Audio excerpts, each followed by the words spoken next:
चलिए फ्रेंड्स, कल पास्ट है 300 डेज हार्ड चैलेंज में आप 20 डेज कंप्लीट कर चुके हैं, यानी कि आप 2000 एमसीक्यूज कंप्लीट कर चुके हैं। और अगर आप इन सब चीज़ों को लेकर के सिंसियर हैं और इस पूरे के पूरे चैलेंज को आप कंप्लीट करते हैं तो आप 300 डेज में 30,000 एमसीक्यूज कंप्लीट करने वाले हैं।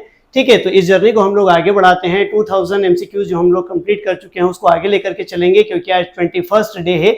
इट मीन्स आज हम लोग 2000 फर्स्ट क्वेश्चन से जो है स्टार्ट करेंगे और 2100 क्वेश्चंस तक पहुंचेंगे। ठीक है, चलिए फ्रेंड्स, इस चीज को लेकर के हम लोग आगे चलते हैं। आज 21st डे में हम लोग एक बार फिर से पॉलिटी के क्वेश्चंस को लेकर के आगे बढ़ेंगे। ठीक है, एक के बाद एक हम लोग सारे क्वेश्चंस को देख लेते हैं। ठीक है, पहला क्वेश्चन, संक्षेप में कानून की उचित प्रक्रिया का क्या अर्थ है? In essence what does due process of law mean? प्राकृतिक न्याय का सिद्धांत, कानून द्वारा स्थापित प्रक्रिया, कानून का निष्पक्ष अनुप्रयोग, कानून के समक्ष समानता, the principle of natural justice, the procedure established by law, fair application of law, equality before the law। तो जैसे कि हम लोगों को जानते ही हैं, इट इज द कानून का निष्पक्ष अनुप्रयोग। ठीक है, फेयर एप्लीकेशन ऑफ लॉ। ठीक है, तो आपका आंसर हो जाएगा सी। चलिए क्वेश्चन नंबर सेकंड को देख लेते हैं। क्वेश्चन नंबर सेकंड, निम्नलिखित में से कौन सा कथन, यहाँ पर कुछ स्टेटमेंट्स दिए हुए हैं। स्टेटमेंट्स, निम्नलिखित में से कौन सा कथन किसी देश के संविधान के मुख्य उद्देश्य को सबसे अच्छी तरह से दर्शाता है? Which of one of the following statements best reflects the chief purpose of the constitution of a country? यानी कि एक कॉन्स्टिट्यूशन का जो मेन एम्फेसिस होता है, जो मेन ऑब्जेक्टिव होता है, वो क्या होता है? यह आवश्यक कानून बनाने के उद्देश्यों को निर्धारित करता है, यह राजनीतिक कार्यालयों और सरकार के निर्माण को सक्षम बनाता है, यह सरकार की शक्तियों को परिभाषित और सीमित करता है, यह सामाजिक न्याय, सामाजिक समानता और सामाजिक सुरक्षा को सुनिश्चित करता है। ठीक है, तो हम लोग जैसा कि हम लोग देखें, लेक्चर भी पॉलिटी के चल रहे हैं। पॉलिटी के जो इनिशियल लेक्चर्स हुए वहां पर हम लोगों ने जब देखा था सेकंड लेक्चर में, ठीक है, तो वहां पर हमने देखा था कि कॉन्स्टिट्यूशन जो होता है वो क्या होता है? सरकार की शक्तियों को परिभाषित और सीमित करता है। ठीक है, it determines the objective for the making of necessary laws, it enables the creation of political officers and government, it defines and limits the powers of the government, it secures social justice, social equality and social security. तो main objective जो होता है, it defines and limits the powers of the government. चलिए question number 3 को देखते हैं। Question number 3, निम्नलिखित में से कौन सा शब्द राज्य को सबसे अच्छी तरह से परिभाषित करता है? ठीक है, तो देखिए, मैं आपसे पहले ही बोला हूं कि सबसे पहला ही लेक्चर जो हमारा था उसमें हमने स्टेट वर्ड को डिक्लेयर किया था। हम लोगों ने देखा था कि किस तरीके से अलग अलग कंपोजिशंस मिलकर के जो है स्टेट का फॉर्मेशन करते हैं। तो स्टेट के रिगार्डिंग यहाँ पर जो स्टेटमेंट दिए हुए हैं हमको देखना है कि कौन सबसे अच्छा जो है उसको एक्सप्लेन करता है। Which one of the following best defines the term state? ठीक है, व्यक्तियों का एक समुदाय जो बाहरी नियंत्रण से स्वतंत्र एक निश्चित क्षेत्र पर स्थायी रूप से कब्जा करता है और एक संगठित सरकार रखता है। ठीक है, एक निश्चित क्षेत्र के राजनीतिक रूप से संगठित लोग और उन पर शासन करने, कानून और व्यवस्था बनाए रखने, उनके प्राकृतिक अधिकारों की रक्षा करने और उनके जीविका के साधनों की सुरक्षा करने का अधिकार रखता है। बहुत से व्यक्ति जो अपनी संस्कृति, परंपरा और सरकार के साथ बहुत लंबे समय से एक निश्चित क्षेत्र में रह रहे हैं। एक समाज जो एक निश्चित क्षेत्र में स्थायी रूप से रहता है, जिसमें एक केंद्रीय प्राधिकरण के प्रति उत्तरदायी कार्यकारी और एक स्वतंत्र न्यायपालिका होती है। ठीक है, a community of persons permanently occupying a definite territory. ठीक है, यानी कि यहाँ पर क्या हो गया? पर्सन हो गया, टेरिटरी हो गया, इंडिपेंडेंट ऑफ एक्सटर्नल कंट्रोल। ठीक है, यानी कि क्या हो गया? सोवरेनिटी हो गया, and possessing an organised government. ठीक है, तो यहाँ पर स्टेट के जो है चारों पार्ट आ गए। ठीक है, पॉपुलेशन आ गया, टेरिटरी आ गया, सोवरेनिटी आ गया और गवर्नमेंट आ गया। तो आपका आंसर होना चाहिए ए। ठीक है, व्यक्तियों का एक समुदाय यानी कि जनसंख्या है, बाहरी नियंत्रण से स्वतंत्र यानी कि संप्रभुता है, स्थायी रूप से एक क्षेत्र, ठीक है, और संगठित सरकार। ठीक है, तो आपका आंसर हो जाएगा ए। ठीक है, चलिए क्वेश्चन नंबर 4 को देख लेते हैं। निम्नलिखित में से कौन सा कारक उदार लोकतंत्र में स्वतंत्रता की सर्वोत्तम सुरक्षा करता है?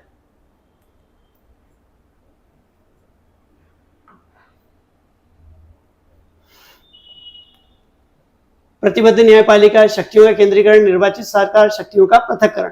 ठीक है, which one of the following factors constitutes the best safeguard of liberty in a liberal democracy? A committed judiciary, a centralisation of powers, elected government, separation of powers. Separation of powers, शक्तियों का पृथक्करण, यानी कि अलग अलग powers जो होती हैं वो अलग अलग इंस्टीट्यूशंस में होते हैं। सेंट्रलाइजेशन होता है तो सेंट्रलाइजेशन में जो है पावर के मिसयूज की प्रोबेबिलिटी रहती है, लेकिन अलग अलग इंस्टीट्यूशन रहेंगे तो ये सा प्रोबेबिलिटी नहीं होगा। ठीक है, तो सेपरेशन ऑफ पावर आपका आंसर हो गया डी। चलिए क्वेश्चन नंबर 5 को देख लेते हैं। क्वेश्चन नंबर 5, संवैधानिक सरकार का अर्थ है।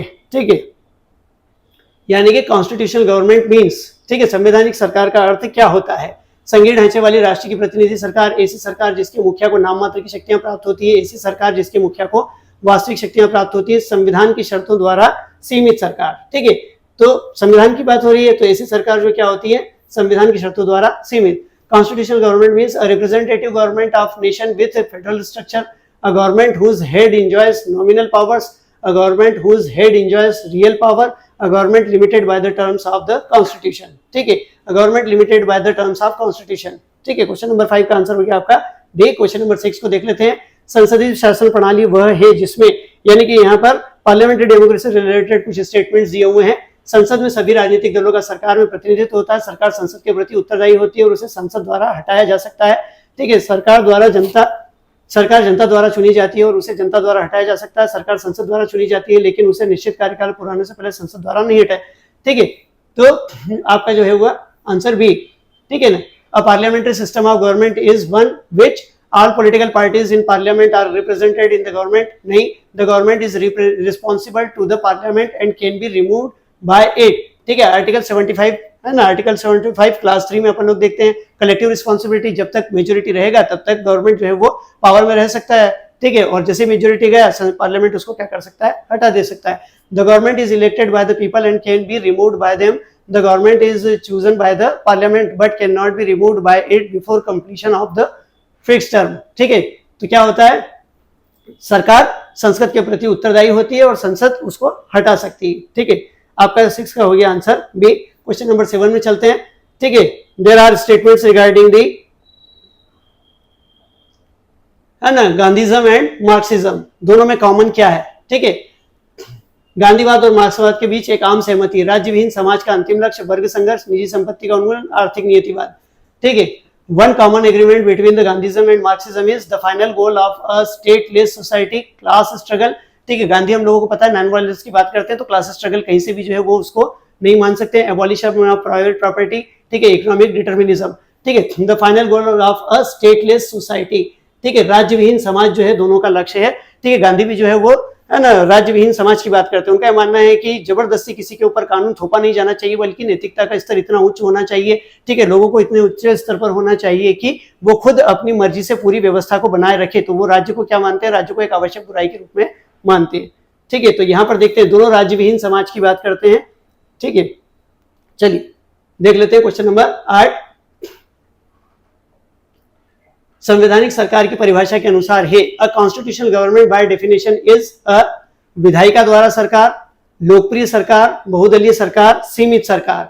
A constitutional government by definition is a government by legislature, popular government, multiparty government, limited government. Limited government हमको पता है कि कॉन्स्टिट्यूशनल गवर्नमेंट वो गवर्नमेंट होता है जो क्या कर देता है, जो गवर्नमेंट की जो अथॉरिटी होती है उसको रेस्ट्रिक्ट करके रखता है। ठीक है, ताकि वो, है ना, किसी भी तरीके से ऑटोक्रेटिक नहीं हो पाए। ठीक है, तो क्या होता है, संवैधानिक सरकार क्या होती है, सीमित सरकार होती है, असीमित या अनकंट्रोल्ड नहीं होती है। Question number 9,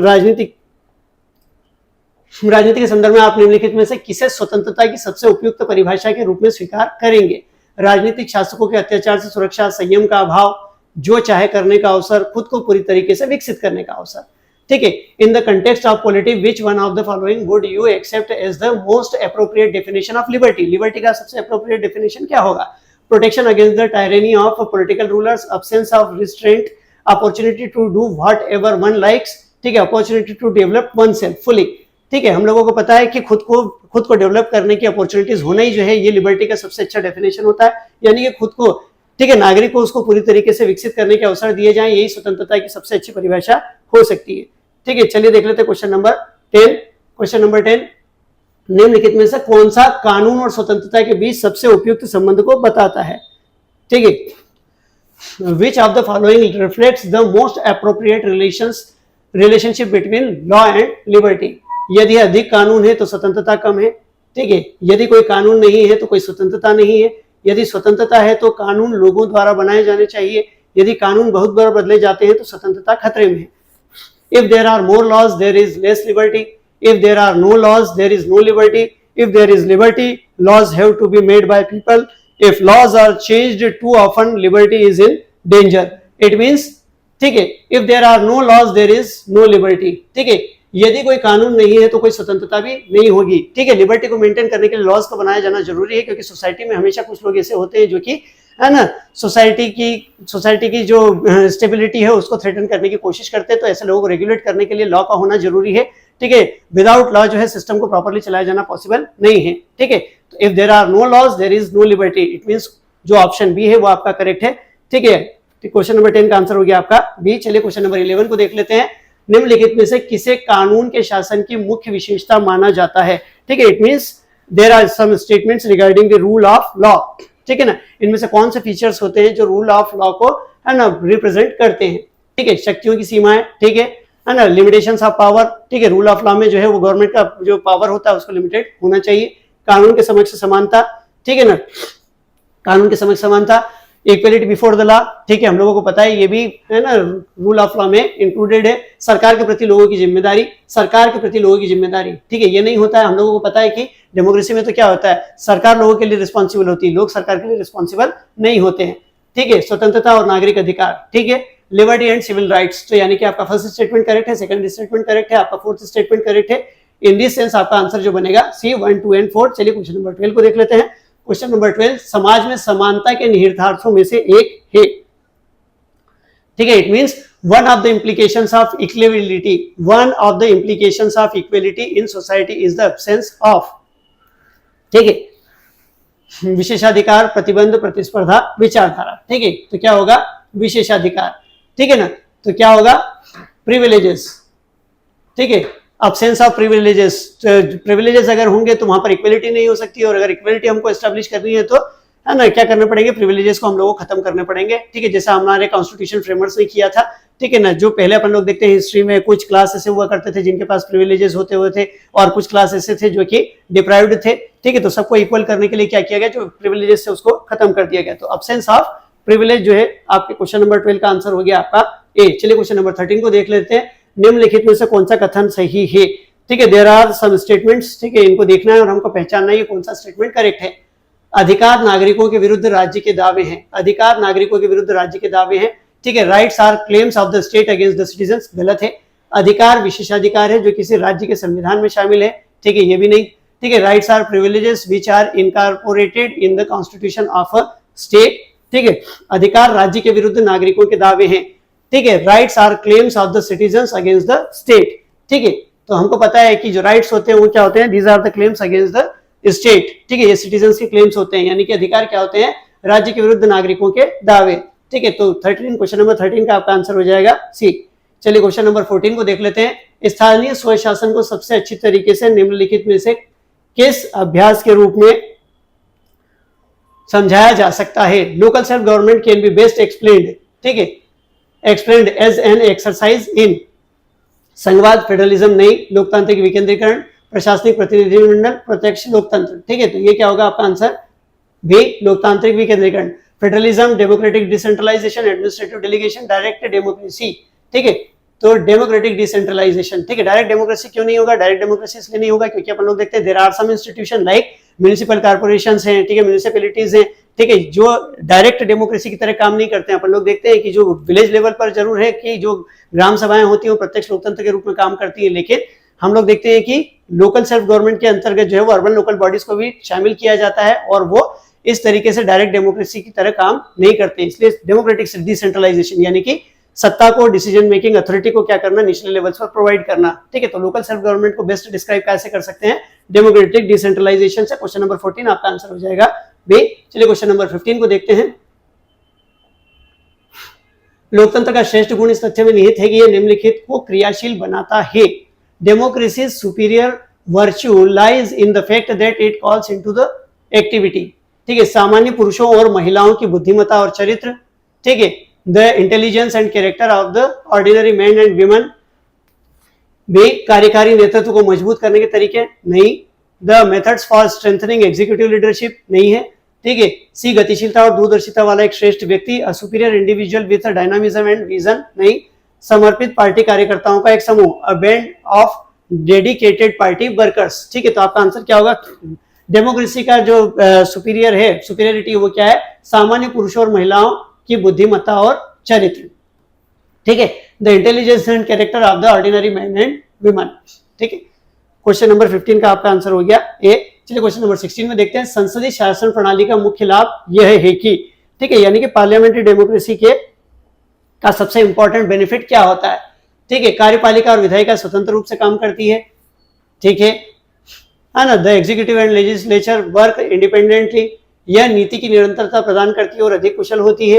it provides continuity of policy and is more efficient, कार्यपालिका विधायिका के प्रति उत्तरदायी रहती है। करेक्ट, ठीक है। The executive remains responsible to the legislature, हम लोगों को पता है कि पार्लियामेंट्री डेमोक्रेसी का सबसे इंपॉर्टेंट फीचर जो है वो यही होता है। हमारे कॉन्स्टिट्यूशन में आर्टिकल 75 क्लॉज 3 में जो है इसको रखा गया है, ठीक है ना। तो क्वेश्चन नंबर 16 का आपका आंसर हो जाएगा सी। चलिए क्वेश्चन नंबर 17 को देख लेते हैं। क्वेश्चन नंबर 17, निम्नलिखित कथनों में से उस कथन को चुने जो कैबिनेट सरकार के अंतर्निहित सिद्धांत को सामने लाता है। Out of the following statements choose the one that brings out the principle underlying the cabinet form of government, ठीक है। सरकार के खिलाफ आलोचना को कम करने की व्यवस्था, जिसकी जिम्मेदारियां जटिल हैं और सभी की संतुष्टि के लिए उन्हें पूरा करना कठिन है। नहीं, ऐसा नहीं होता है, ठीक है। An arrangement for minimizing the criticism against the government whose responsibility are complex and hard to carry out the satisfaction of all, ठीक है। सरकार की गतिविधियों को गति देने के लिए एक तंत्र जिसकी जिम्मेदारियां दिन प्रतिदिन बढ़ती जा रही है, ठीक है, ये भी नहीं होता है, ठीक है। A mechanism for speeding up activities of the government whose responsibilities are increasing day by day, ठीक है। लोगों के प्रति सरकार की सामूहिक जिम्मेदारी सुनिश्चित करने के लिए संसदीय लोकतंत्र का एक तंत्र, ठीक है, करेक्ट है, ठीक है ना। लोगों के प्रति सरकार की सामूहिक जिम्मेदारी सुनिश्चित करने का संसदीय तंत्र। A mechanism of parliamentary democracy for ensuring collective responsibility of the government to the people, तो आपका आंसर हो जाएगा सी, ठीक है। क्वेश्चन नंबर 17 का आपका आंसर हो गया सी। चलिए क्वेश्चन नंबर 18 को देख लेते हैं। क्वेश्चन नंबर 18, निम्नलिखित कथनों पर विचार करें, ठीक है। संवैधानिक सरकार वह है जो, ठीक है ना, फिर से मतलब संवैधानिक सरकार या कॉन्स्टिट्यूशनल गवर्नमेंट के रिगार्डिंग कुछ स्टेटमेंट्स दिए हुए हैं, आपको आइडेंटिफाई देना है कि कौन से स्टेटमेंट जो है इसके रिगार्डिंग करेक्ट है, ठीक है ना। राज्य प्राधिकरण के हित में व्यक्तिगत स्वतंत्रता पर प्रभावी प्रतिबंध लगाती है, ठीक है। व्यक्तिगत स्वतंत्रता राज्य प्राधिकरण के हित में, ठीक है, गलत है, ठीक है ना। Places effective restrictions on individual liberty in the interest of state authority, किसी स्टेट अथॉरिटी के इंटरेस्ट में जो है वो क्या करता है, इंडिविजुअल की लिबर्टी के ऊपर किसी तरीके का रेस्ट्रिक्शन नहीं लगाता है। कॉन्स्टिट्यूशनल गवर्नमेंट ऐसा नहीं करता है, ठीक है। व्यक्तिगत स्वतंत्रता के हित में राज्य के प्राधिकरण पर प्रभावी प्रतिबंध लगाती है, सेकंड स्टेटमेंट करेक्ट है। Places effective restrictions on the authority of the state in the interest of the individual liberty, ठीक है ना। यानी कि इंडिविजुअल की लिबर्टी को प्रोटेक्ट करने के लिए स्टेट की जो अथॉरिटीज है उनके ऊपर ये क्या करते हैं, रेस्ट्रिक्शन लगाते हैं, ठीक है। हम लोगों ने देखा है कि है ना, हमारे कॉन्स्टिट्यूशन में भी इसी तरीके से क्या किया है, स्टेट की जो इंस्टीट्यूशंस है, स्टेट के इंस्टीट्यूशंस की अथॉरिटी को रेस्ट्रिक्ट करने का काम किया है। तो आपका जो है फर्स्ट स्टेटमेंट इनकरेक्ट है, सेकंड स्टेटमेंट करेक्ट है, तो क्वेश्चन नंबर 18 का आंसर हो जाएगा बी। चलिए क्वेश्चन नंबर 19 को देख लेते हैं। क्वेश्चन नंबर 19, निम्नलिखित में से किसे अनिवार्य रूप से समावेशी शासन का अंग कहा जा सकता है। Which of the following can be said to be essentially the part of the inclusive governance, ठीक है ना। We are talking about the inclusive government, ठीक है। नीचे कुछ स्टेटमेंट्स दिए, इनमें से आइडेंटिफाई करना है इनमें से कौन सा जो है वो इंक्लूसिव गवर्नेंस का क्या है, कैरेक्टरिस्टिक है। गैर बैंकिंग वित्तीय कंपनियों को बैंकिंग करने की अनुमति देना नहीं, ठीक है। इससे तो क्या होगा, इससे गैर बैंकिंग कंपनियों को जो है किस लाभ होगा, इससे जो है लोगों को किसी तरीके का लाभ होगा क्या, नहीं। Permitting the non banking financial companies to do banking, ठीक है। सभी जिलों में प्रभावी जिला योजना समितियों की स्थापना करना, करेक्ट है, ठीक है। Establishing effective district planning committees in all the district, ठीक है, क्योंकि डिस्ट्रिक्ट प्लानिंग कमिटीज जो बनेगी, डिस्ट्रिक्ट प्लानिंग कमिटीज जो होगी वो क्या होगी, पब्लिक रिप्रेजेंटेटिव्स होगी, तो कहीं ना कहीं जो है वो पॉलिसी मेकिंग में, डिसीजन मेकिंग में जो है क्या होगा, पब्लिक पार्टिसिपेशन बढ़ेगा। तो ये क्या है, इंक्लूसिवनेस है, ठीक है। लोगों को डिसीजन मेकिंग में क्या करना, डायरेक्टली इनडायरेक्टली इन्वॉल्व करना, ठीक है। तो सेकंड स्टेटमेंट करेक्ट है। सार्वजनिक स्वास्थ्य पर सरकारी खर्च बढ़ाना, ये भी इंक्लूसिवनेस है। Increasing the government spending on public health, ठीक है। जब गवर्नमेंट एक्सपेंडिचर बढ़ेगा तो ऑब्वियस सी बात है, जैसे आयुष्मान योजना चलाई गई है तो इससे क्या हुआ, जो डिप्राइव्ड थे, जिन लोगों को है ना प्राइवेट हॉस्पिटल में जाकर के इतना कॉस्टली इलाज कराना पॉसिबल नहीं था, तो उन लोगों को गवर्नमेंट ने क्या किया है, गवर्नमेंट ने हेल्थ फैसिलिटीज प्रोवाइड की है। तो ये क्या है, जो अभी तक हेल्थ फैसिलिटीज से डिप्राइव्ड थे उनको हेल्थ फैसिलिटीज प्रोवाइड करके और गवर्नमेंट ने इंक्लूसिवनेस को बढ़ावा दिया है, ठीक है। मध्याह्न भोजन योजना को मजबूत करना, ठीक है, करेक्ट है। It is also correct. Strengthening the mid day meal scheme, हम लोगों को पता है ये भी क्या है, इस मिड डे मील स्कीम को अगर स्ट्रेंथन करते हैं तो ऑब्वियस सी बात है कि इससे मॉल नरिश्ड जो बच्चे हैं उनके मॉल नरिशमेंट को हम क्या कर सकते हैं, दूर कर सकते हैं, ठीक है। तो जो अभी तक है ना प्रॉपर न्यूट्रिशन के जो पार्टिकल अपन लोग देखते हैं राइट्स होते हैं उससे डिप्राइव्ड है, तो उनको जितना ज्यादा मिड डे मील स्कीम को हम लोग ज्यादा मजबूत करेंगे, उससे ज्यादा लोगों को जो है प्रॉपर न्यूट्रिशन मिलेगा और माल न्यूट्रिशन जैसी प्रॉब्लम सॉल्व होगी। ठीक है, तो second third and fourth it means आपका आंसर हो गया सी। ठीक है, क्वेश्चन नंबर 19 का आंसर हो गया सी। चलिए क्वेश्चन नंबर 20 को देख लेते हैं। क्वेश्चन नंबर 20, कार्ल मार्क्स ने निम्नलिखित में से किस सिद्धांत की सहायता से वर्ग संघर्ष की प्रक्रिया को समझाया? ठीक है, क्लास स्ट्रगल की जो थ्योरी कार्ल मार्क्स ने दी थी, उसके लिए उन्होंने इनमें से किसका सपोर्ट लिया है, किसके थ्रू इसको एक्सप्लेन किया है? अनुभवजन्य उदारवाद, अस्तित्ववाद, डार्विन का विकासवाद सिद्धांत, द्वंद्वात्मक भौतिकवाद। ठीक है, तो इट इज द्वंद्वात्मक भौतिकवाद। Karl Marx explained the process of class struggle with the help of which one of the following theories?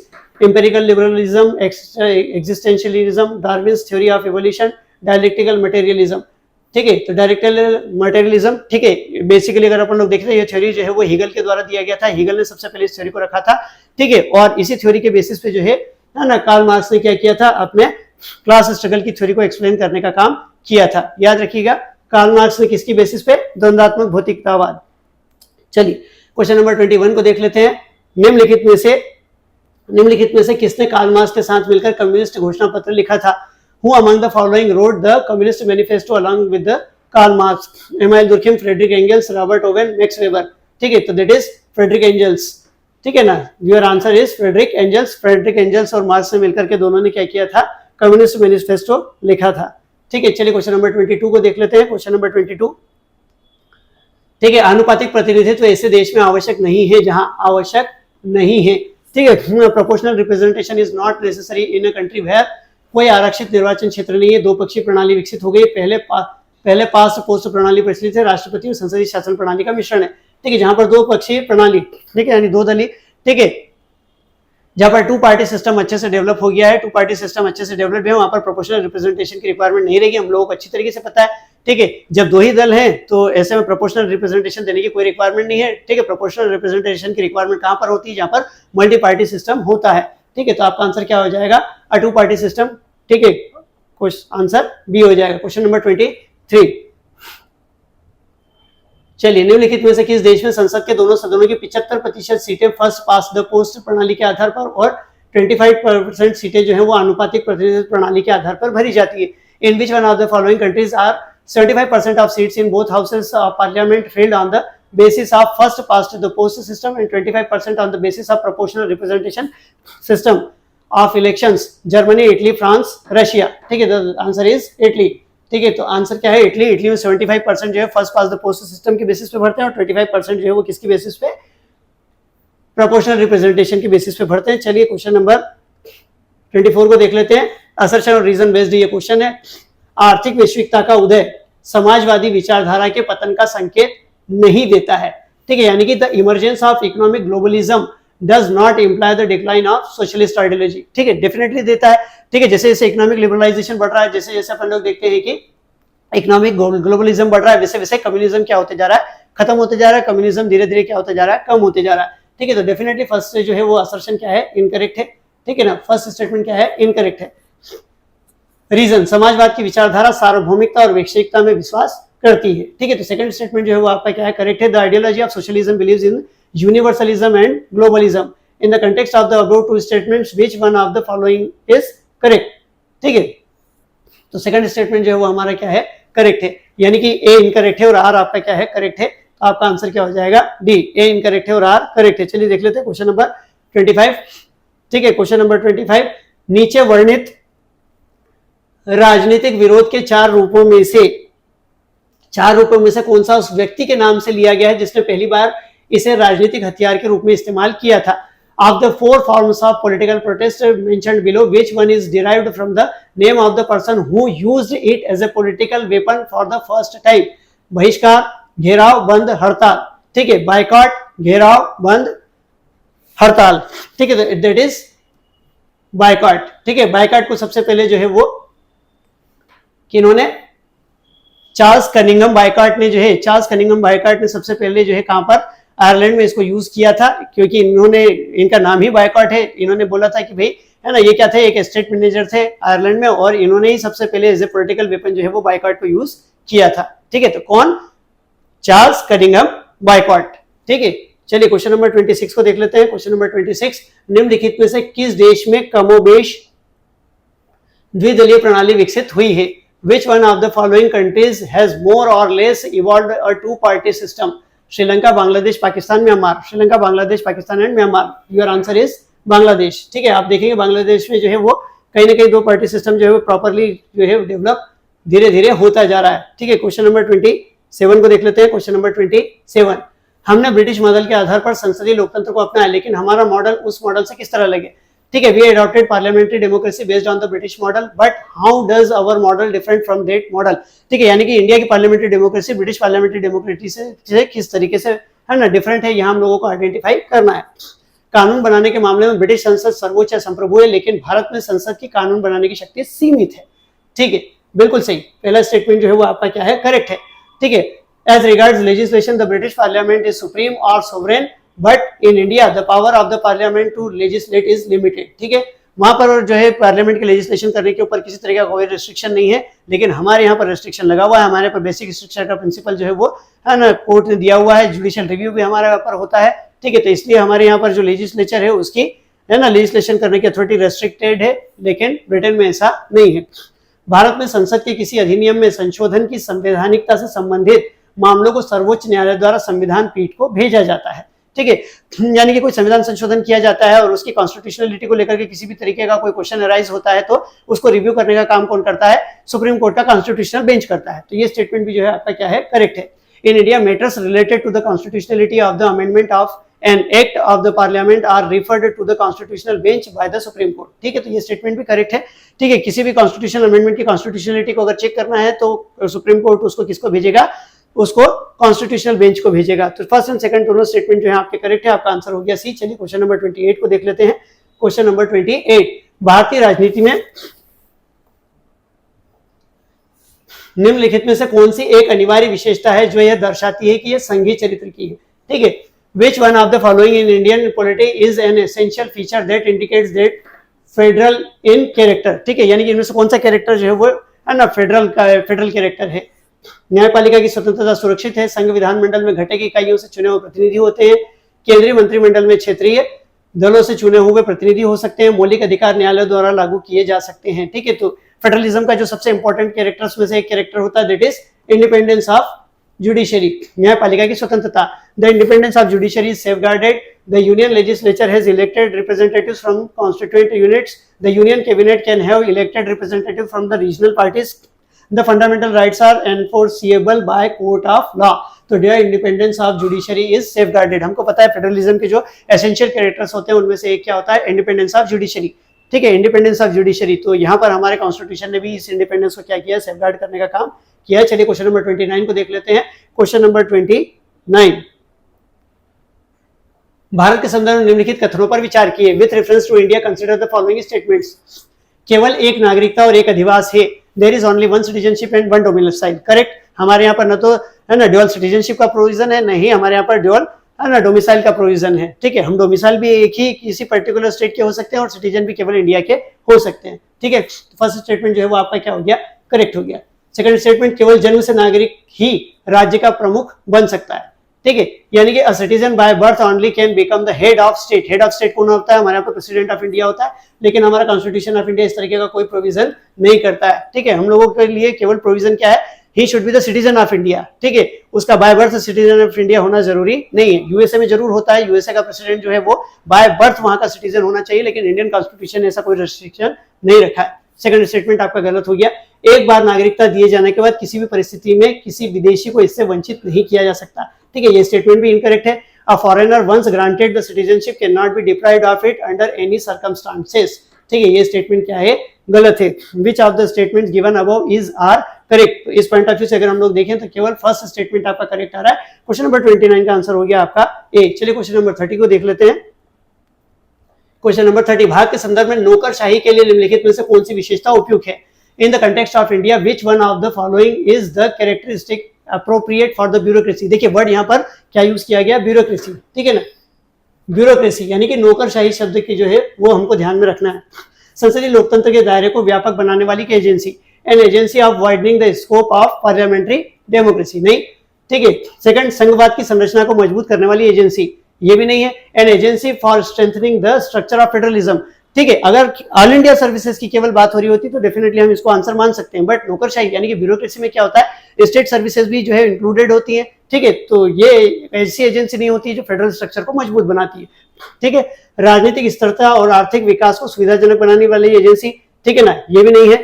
An agency of facilitating political stability and economic growth, ठीक है, सार्वजनिक नीति के कार्यान्वयन की एजेंसी, ठीक है, बिल्कुल करेक्ट है। एन एजेंसी और the implementation of public policy, ठीक है, हमको पता है कि जो ब्यूरोक्रेसी होती है, ठीक है, हमने देखा था, ठीक है, मैं आपको शुरू से कह रहा हूं कि शुरू में जो हम लोगों ने लेक्चर्स डिस्कस किए थे, ठीक है, एग्जीक्यूटिव, दो टाइप का एग्जीक्यूटिव देखा था, पॉलिटिकल एग्जीक्यूटिव, एडमिनिस्ट्रेटिव एग्जीक्यूटिव। ठीक है, तो ब्यूरोक्रेसी जो होती है वो क्या होती है, एडमिनिस्ट्रेटिव एग्जीक्यूटिव का पार्ट होता है। एडमिनिस्ट्रेटिव एग्जीक्यूटिव का काम क्या होता है, लॉज एंड पॉलिसीज जो दिए गए हैं उनको क्या करें, इंप्लीमेंट करें। ठीक है, तो ब्यूरोक्रेसी जो है वो, ठीक है, आपका आंसर हो जाएगा 30 का डी।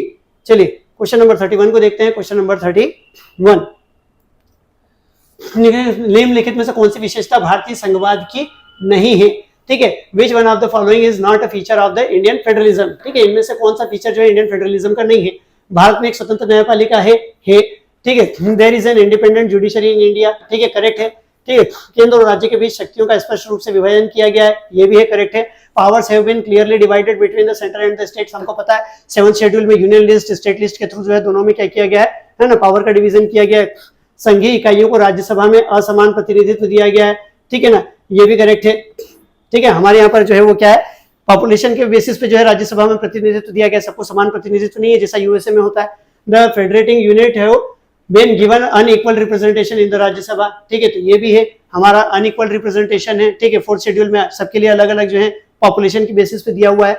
यह संघीय इकाइयों के बीच एक समझौते का परिणाम है, ये इनकरेक्ट है। It is the result of an agreement among the federating units. ठीक है, हमारा संघ जो है, हमारा फेडरेशन जो है वो किसी भी तरीके के एग्रीमेंट का रिजल्ट नहीं है।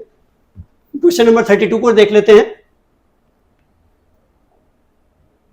भारत में संसदीय शासन प्रणाली है क्योंकि there is a parliamentary system of government in India because the Lok Sabha का चुनाव सीधे जनता द्वारा किया जाता है। Lok Sabha is elected directly by the people. ठीक है, संसद संविधान में संशोधन कर सकती है।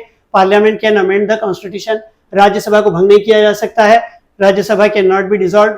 मंत्रिपरिषद लोकसभा के प्रति उत्तरदायी होती है। Council of ministers is responsible to the Lok Sabha. ठीक है, तो है ना, ये जो है वो इसका क्या है, करेक्ट आंसर है। ठीक है, मंत्रिपरिषद लोकसभा के प्रति उत्तरदायी होती है। Council of ministers is responsible to the house of the people. ठीक है, तो ये जो है पार्लियामेंट्री सिस्टम का सबसे इंपॉर्टेंट फीचर होता है। चलिए ठीक है, क्वेश्चन नंबर 33 को देख लेते हैं। क्वेश्चन नंबर 33, निम्नलिखित के संदर्भ में संसदीय सरकार में निम्नलिखित में से कौन सा सिद्धांत संस्थागत रूप में निहित है? In the context of India which of the following principles is are employed institutionally in the parliamentary government? ठीक है, मंत्रिमंडल के सदस्य संसद के सदस्य होते हैं। ठीक है, करेक्ट है ना। Members of the cabinet are members of the parliament.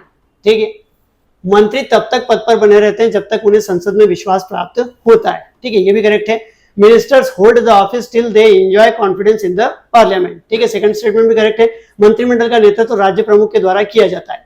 ठीक है, राज्य प्रमुख के द्वारा। यहाँ पर ध्यान दीजिएगा, राज्य प्रमुख हमारे यहाँ पर कौन होता है? प्रेसिडेंट होता है। ठीक है, तो मंत्रिमंडल का हेड तो कौन होता है? प्राइम मिनिस्टर होता है। तो ये स्टेटमेंट क्या हो गया आपका? Incorrect. Cabinet is headed by the head of the state. तो थर्ड स्टेटमेंट इनकरेक्ट है। फर्स्ट सेकंड स्टेटमेंट आपका जो है वो करेक्ट है, यानी कि आपका आंसर बनेगा ए। ठीक है, क्वेश्चन नंबर 34 को देख लेते हैं। क्वेश्चन नंबर 34, निम्नलिखित कथनों पर विचार करें।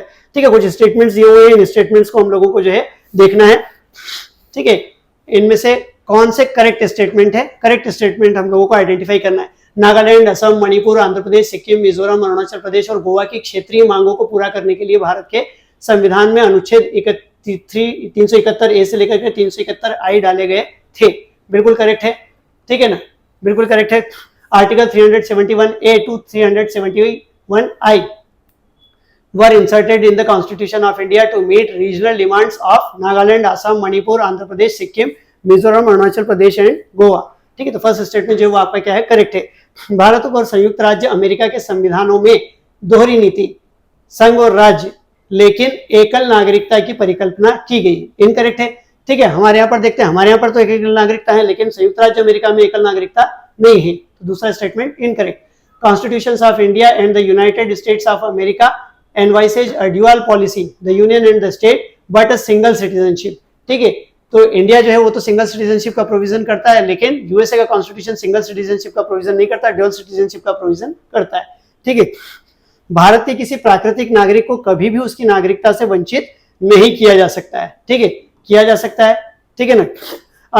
A naturalized citizen of India can never be deprived of his citizenship, ठीक है ना, किया जा सकता है, उसके लिए कुछ सर्टेन ग्राउंड जो है वो है ना सिटीजनशिप एक्ट में दिए हुए हैं। तो इस पॉइंट ऑफ व्यू से अगर हम लोग देखें तो हमारा केवल फर्स्ट स्टेटमेंट करेक्ट है, आपका आंसर हो जाएगा डी। चलिए क्वेश्चन नंबर 35 को देखते हैं। क्वेश्चन नंबर 35, ठीक है, वरीयता वारंट में वरीयता के अवरोही क्रम में निम्नलिखित में से कौन सा सही क्रम है। ठीक है, वरीयता वारंट की बात की जा रही है। Which one of the following is the correct sequence in the descending order of precedence?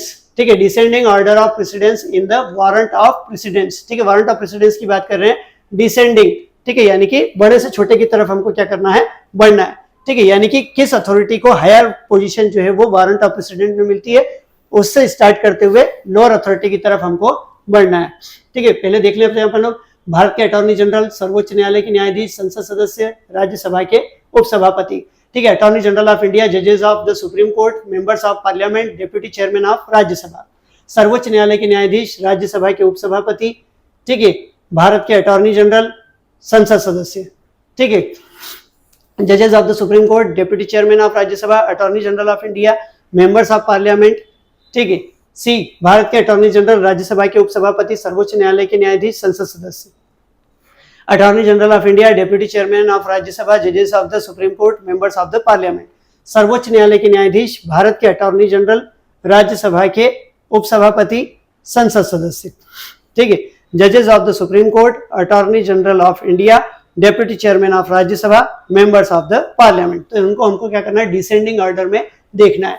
ठीक है, किस में देखना है, डिसेंडिंग ऑर्डर में हम लोगों को देखना है, यानी कि हायर अथॉरिटी से लोअर अथॉरिटी की तरफ जाना है हम लोगों को। तो इस सेंस में हम लोग देखते हैं, हमारा आंसर क्या हो जाएगा, डी। दैट मीन्स सबसे पहले कौन आएंगे, सर्वोच्च न्यायालय के न्यायाधीश, जजेस of the supreme court, Bharat के attorney general, attorney general of India, ठीक है, deputy chairman of the Rajya Sabha, Rajya Sabha के उपसभापति और संसद सदस्य। ठीक है, तो आपका हो गया 35 का आंसर डी। चलिए क्वेश्चन नंबर 36 को देख लेते हैं। भारतीय प्रोटोकॉल के अनुसार वरीयता क्रम में निम्नलिखित में से कौन सर्वोच्च स्थान पर है। As per Indian protocol, who among the following ranks highest in the order of the presidents. ठीक है, यानी कि यहाँ पर कुछ डिग्निटरीज दिए हुए हैं, हमको आइडेंटिफाई करना है कि इन डिग्निटरीज में वारंट ऑफ प्रेसिडेंस में सबसे ऊपर कौन आता है। वारंट ऑफ प्रेसिडेंस प्रेसिडेंट ने डिसाइड किया और उसको रेगुलेट करने का काम जो है होम मिनिस्ट्री करता है। ठीक है, डिप्टी प्राइम मिनिस्टर, ठीक है, उप प्रधानमंत्री, डिप्टी प्राइम मिनिस्टर, पूर्व राष्ट्रपति, फॉर्मर प्रेसिडेंट, अपने राज्य के भीतर एक राज्य का राज्यपाल, governor of a state with in his state, ठीक है, लोकसभा का अध्यक्ष, ठीक है, स्पीकर ऑफ द लोकसभा। तो इस वारंट ऑफ प्रेसिडेंट की अगर हम लोग बात करें तो जो डिग्निटरीज यहाँ पर दिए हुए हैं, इनमें सबसे ऊपर जो आएंगे वो कौन आएंगे, that is governor of the state in his state. Governor उनके खुद के स्टेट में। ठीक है, सबसे पहले अपन लोग देखते हैं कौन होते हैं, प्रेसिडेंट होते हैं, प्रेसिडेंट के बाद फिर कौन होते हैं, वाइस प्रेसिडेंट होते हैं, उसके बाद फिर कौन होते हैं, प्राइम मिनिस्टर होते हैं, और प्राइम मिनिस्टर के बाद फिर कौन आ जाते हैं, प्राइम मिनिस्टर के बाद फिर कौन आ जाते हैं, गवर्नर्स इन देयर स्टेट्स। ठीक है, तो सबसे ऊपर जो है वो कौन आएंगे, है ना, राज्य के राज्यपाल, लेकिन कहां पर, उनके खुद के राज्य में, दूसरे राज्य में नहीं। ठीक है, चलिए क्वेश्चन नंबर 37 को देख लेते हैं। भारतीय संसदीय प्रणाली ब्रिटिश संसदीय प्रणाली से इस मायने में भिन्न है। The Indian parliamentary system is different from the British parliamentary system in that India has, ठीक है, वास्तविक और नाम मात्र दोनों प्रकार की कार्यपालिका है। ठीक है, both real and nominal executive दोनों में होता है। ठीक है, सामूहिक उत्तरदायित्व की प्रणाली, a system of collective responsibility दोनों में होता है। द्विसदनीय विधायिका, बाइकैमरल लेजिस्लेचर दोनों में है। न्यायिक समीक्षा की प्रणाली, ठीक है, the system of judicial review. ठीक है, तो सिस्टम ऑफ जुडिशियल रिव्यू जो है वो दोनों में क्या है, डिफरेंस है। ठीक है ना, ब्रिटेन में जुडिशियल रिव्यू का सिस्टम नहीं है, हमारे यहाँ पर जुडिशियल रिव्यू का सिस्टम है। ठीक है, चलिए क्वेश्चन नंबर 38, क्वेश्चन नंबर 38 में अपन लोग देख लेते हैं।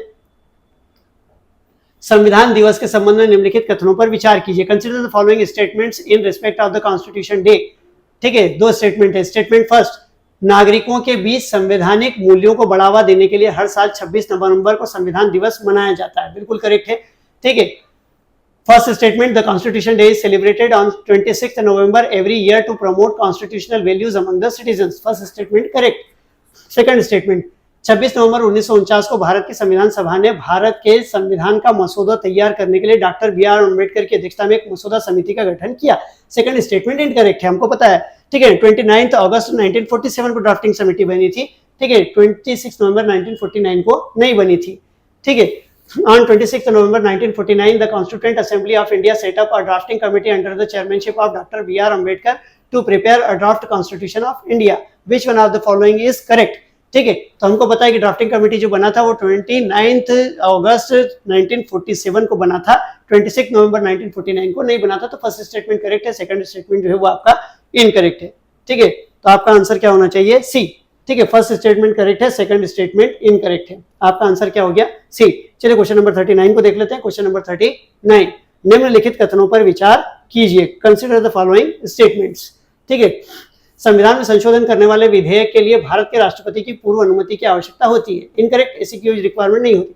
A bill is amending the constitution requires a prior recommendation of the president of India। तो फर्स्ट स्टेटमेंट इनकरेक्ट है। हमको पता है कि कॉन्स्टिट्यूशन अमेंडमेंट बिल के लिए जो है किसी भी तरीके की रिकमेंडेशन प्रेसिडेंट की रिक्वायर्ड नहीं होती। जब कोई संविधान संशोधन विधेयक भारत के राष्ट्रपति के समक्ष प्रस्तुत किया जाता है तो भारत के राष्ट्रपति के लिए अपनी सहमति देना अनिवार्य होता है। करेक्ट है second statement. When a constitution amendment bill is presented to the president of India, it is obligatory for the president of India to give his her assent। ठीक है, सेकंड स्टेटमेंट जो है वो आपका क्या है? करेक्ट है। ठीक है, थर्ड स्टेटमेंट, संविधान संशोधन विधेयक को लोकसभा और राज्यसभा दोनों के द्वारा विशेष बहुमत से पारित किया जाना चाहिए और संयुक्त बैठक का कोई प्रावधान नहीं है। ठीक है, ये स्टेटमेंट भी करेक्ट है। A constitution amendment bill must be passed by the both the Lok Sabha and the Rajya Sabha by a special majority and there is no provision for joint sitting। ठीक है, तो third statement भी correct है। ठीक है, तो second और third statement आपका करेक्ट है, आपका आंसर बन जाएगा बी। चलिए क्वेश्चन नंबर 40 को देख लेते हैं। क्वेश्चन नंबर 40, ठीक है, यदि किसी विशेष क्षेत्र को भारत के संविधान की 5वीं अनुसूची के अंतर्गत लाया जाता है तो निम्नलिखित में से कौन सा कथन इसके परिणाम को सबसे अच्छी तरह दर्शाता है? यानी कि अगर किसी रीजन को 5th शेड्यूल के अंदर लाते हैं तो उसका जो रिजल्ट होगा उसको कौन इनमें से सबसे अच्छा रिप्रेजेंट करता है? ठीक है, इससे आदिवासी लोगों की भूमि गैर आदिवासी लोगों को हस्तांतरित होने से रोका जा सकेगा। ठीक है, this would prevent the transfer of land of tribal people to non tribal people. ठीक है, करेक्ट। ठीक है, इससे उस क्षेत्र में एक स्थानीय स्वशासी निकाय का निर्माण होगा। ठीक है, ऐसा नहीं होता है। This would create a local self governing body in that area. ठीक है, इससे यह क्षेत्र केंद्र शासित प्रदेश में परिवर्तित हो जाएगा, ये भी नहीं है। This would convert that area into the union territory. ठीक है, ऐसे क्षेत्र वाले राज्य को विशेष श्रेणी का राज्य घोषित किया जाएगा, नहीं। The state having such area would be declared a special category state. ऐसा नहीं होता है। तो आंसर आपका जो हो जाएगा वो क्या हो जाएगा? ए हो जाएगा। Your answer is a. ठीक है, इससे क्या हो जाएगा? जो ट्राइबल पीपल है उनका लैंड नॉन ट्राइबल पीपल को जो है वो ट्रांसफर करना पॉसिबल नहीं रहेगा। ठीक है, ठीक है, क्वेश्चन नंबर 41 को देख लेते हैं। जनवरी 1950 को भारत की वास्तविक संवैधानिक स्थिति क्या थी? What was the exact constitutional status of India on 26 जनवरी 1950? ठीक है, यानी कि 26 जनवरी 1950 को what was the actual constitutional status of India? एक लोकतांत्रिक गणराज्य, ठीक है, एक संप्रभु लोकतांत्रिक गणराज्य, ठीक है, एक संप्रभु धर्मनिरपेक्ष लोकतांत्रिक गणराज्य, एक संप्रभु समाजवादी धर्मनिरपेक्ष लोकतांत्रिक। ठीक है, तो दैट इज एक संप्रभु, ठीक है, लोकतांत्रिक गणराज्य। A democratic republic, a sovereign democratic republic, a sovereign secular democratic republic, a sovereign socialist secular democratic republic। ठीक है, तो ये क्या था? a sovereign democratic republic। ठीक है ना, हमको पता है कि है ना सोशलिस्ट और सेकुलर जैसे वर्ड जो है वो बाद में 42nd अमेंडमेंट से जोड़े गए थे, ये एक्चुअल प्रीएम्बल में नहीं थे। तो इसका स्टेटस क्या था? a sovereign democratic republic। चलिए देख लेते हैं क्वेश्चन नंबर 42। निम्नलिखित कथनों पर विचार कीजिए। Consider the following statement. Bharat का संविधान संघवाद, धर्मनिरपेक्षता, मौलिक अधिकारों और लोकतंत्र के संदर्भ में अपनी मूल संरचना को परिभाषित करता है। ठीक है, चलिए, तो संघवाद ठीक है, धर्मनिरपेक्षता भी ठीक है, लेकिन मौलिक अधिकार जो है यहाँ पर ठीक नहीं है। लोकतंत्र भी ठीक है, ठीक है, तो मौलिक अधिकार जो है वो मूल संरचना नहीं है। ठीक है, the constitution of India defines it's basic structure in terms of federalism, correct है। ठीक है, सेक्युलरिज्म करेक्ट है, फंडामेंटल राइट्स जो है वो इनकरेक्ट है और डेमोक्रेसी भी जो है वो क्या है? करेक्ट है। तो फर्स्ट स्टेटमेंट हमारा क्या हो जाएगा? इनकरेक्ट हो जाएगा, क्योंकि सारे के सारे जो बातें वहां पर लिखी गई हैं वो सारी जो है वो नहीं है। ठीक है, तो फर्स्ट स्टेटमेंट हो गया आपका इनकरेक्ट। भारत का संविधान नागरिकों की स्वतंत्रता की रक्षा करने और उन आदर्शों को संरक्षित करने के लिए न्यायिक समीक्षा का प्रावधान करता है जिन पर संविधान आधारित है। The constitution of India provides for judicial review to safeguard the citizens' liberties and preserve the ideals on which the constitution is based। ठीक है, तो सेकंड स्टेटमेंट जो है the constitution of India provides for judicial review to safeguard the citizen citizens liberties and to preserve the ideas. ठीक है, तो second statement भी आपका इनकरेक्ट है। जुडिशियल रिव्यू इसलिए नहीं होता, जुडिशियल रिव्यू इसलिए होता है, ये देखने के लिए होता है कि जो लॉज हैं, जो पॉलिसीज हैं, वो according to the provisions of constitution है या नहीं है। ठीक है, तो आपका आंसर हो जाएगा डी, नाइदर 1 नॉर 2। चलिए देख लेते हैं क्वेश्चन नंबर 43। भारत के संविधान की प्रस्तावना है। ठीक है, it means there are some statements regarding the preamble. The preamble to the constitution of India is, संविधान का एक हिस्सा है लेकिन इसका कोई कानूनी प्रभाव नहीं है। ठीक है, a part of the constitution but has no legal effect, संविधान का हिस्सा नहीं है और इसका कोई कानूनी प्रभाव नहीं है। Not a part of the constitution and has no legal effect either. ठीक है, संविधान का एक हिस्सा है और इसका किसी भी अन्य भाग के समान कानूनी प्रभाव है। A part of the constitution and has the same legal effect as any other part, नहीं है। संविधान का एक हिस्सा है लेकिन इसका अन्य भागों से स्वतंत्र रूप से कोई कानूनी प्रभाव नहीं है।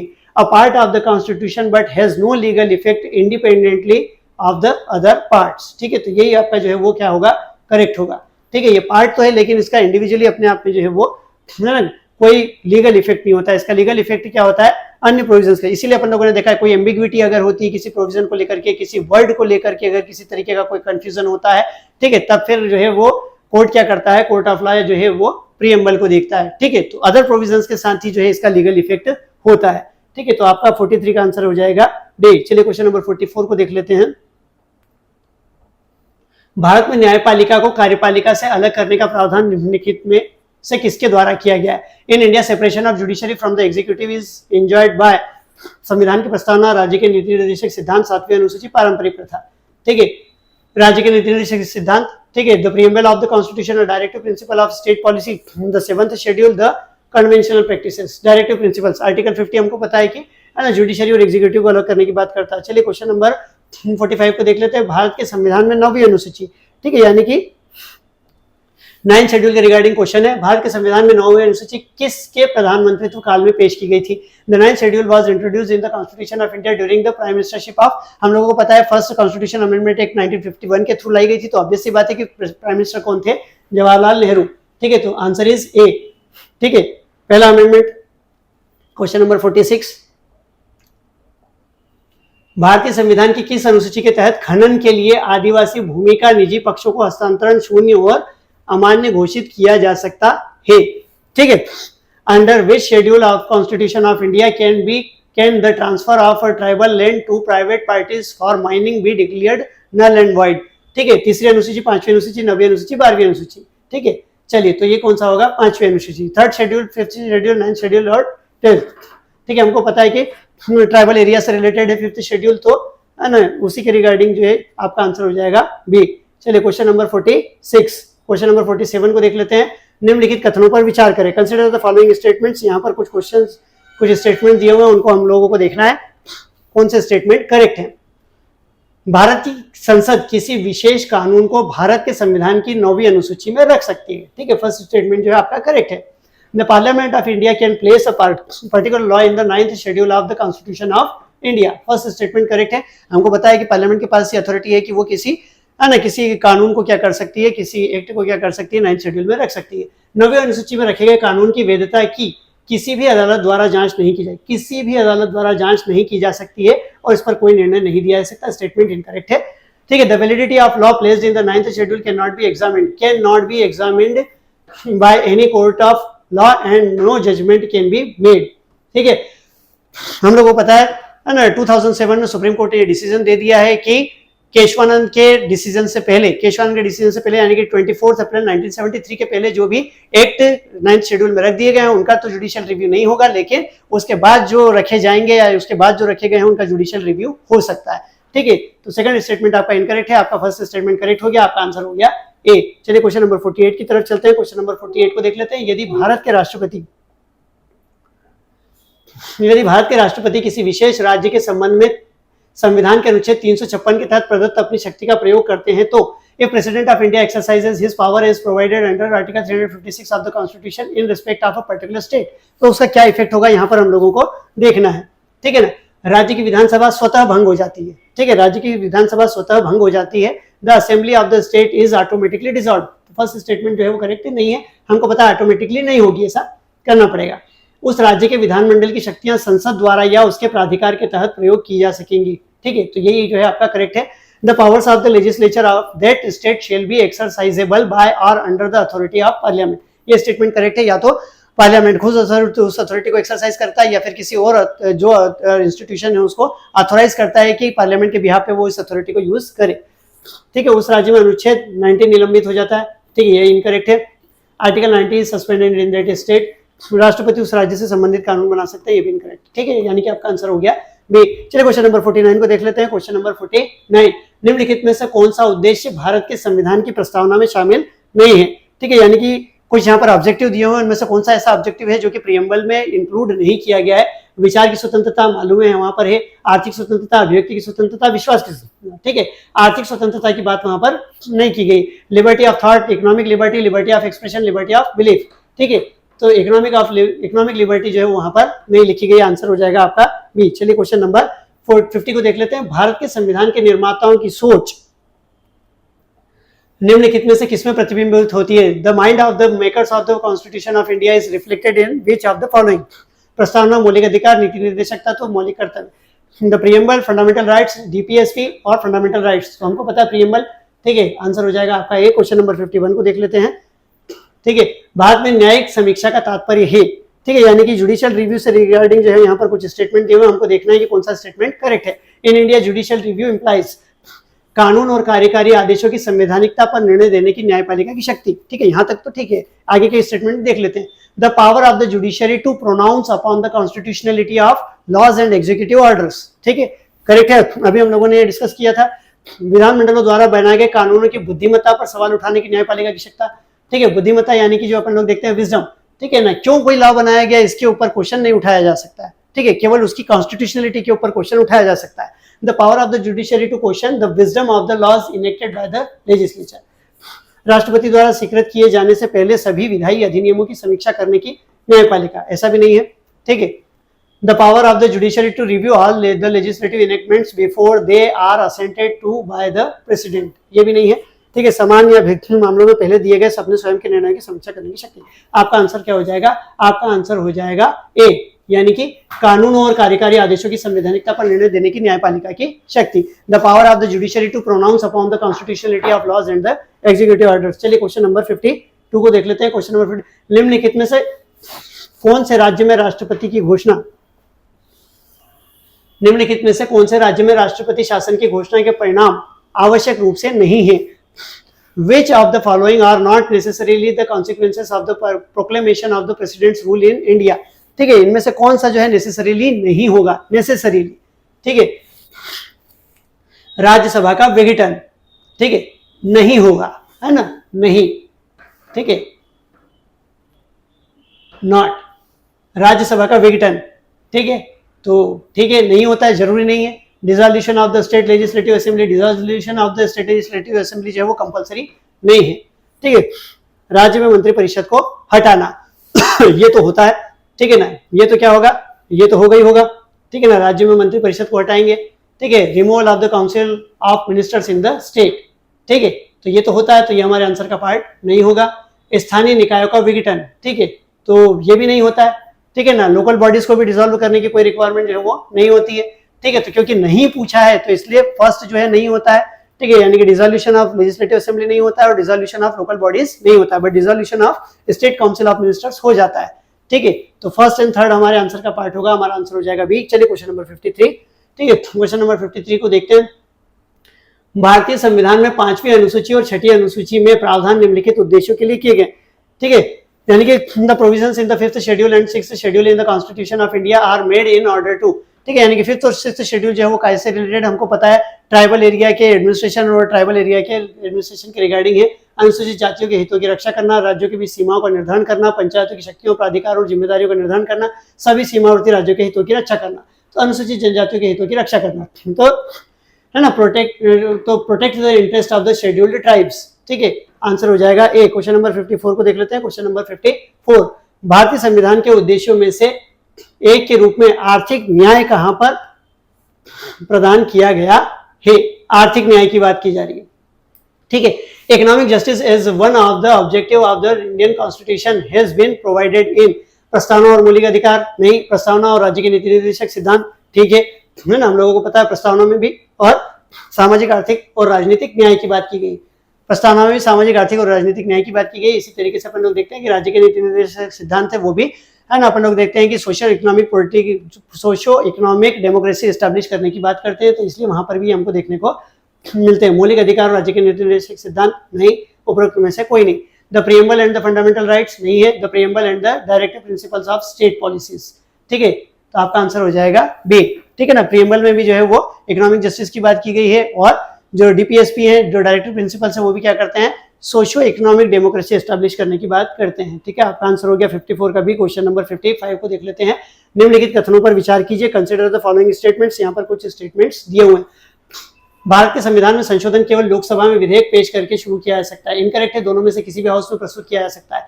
An amendment to the constitution India can be initiated by an introduction of bill in the Lok Sabha only, ठीक है, लोकसभा ओनली बात की जा रही है। हमको पता है कि इस पर कोई रेस्ट्रिक्शन नहीं है, राज्यसभा में भी आ सकता है।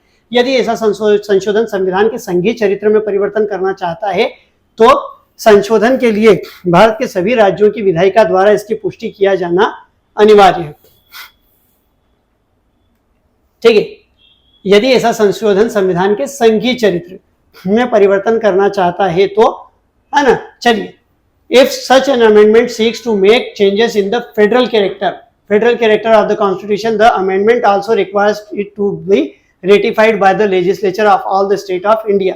तो ये स्टेटमेंट इनकरेक्ट है। इनकरेक्ट क्यों है? अभी हम लोगों ने देखा कि फेडरलिज्म जो है वो क्या है, बेसिक स्ट्रक्चर का पार्ट है, और बेसिक स्ट्रक्चर का पार्ट है इसलिए इसमें अमेंडमेंट नहीं किया जा सकता, ठीक है। तो सेकंड स्टेटमेंट जो है वो भी क्या है, आपका इनकरेक्ट है, तो आपका आंसर क्या हो जाएगा, डी।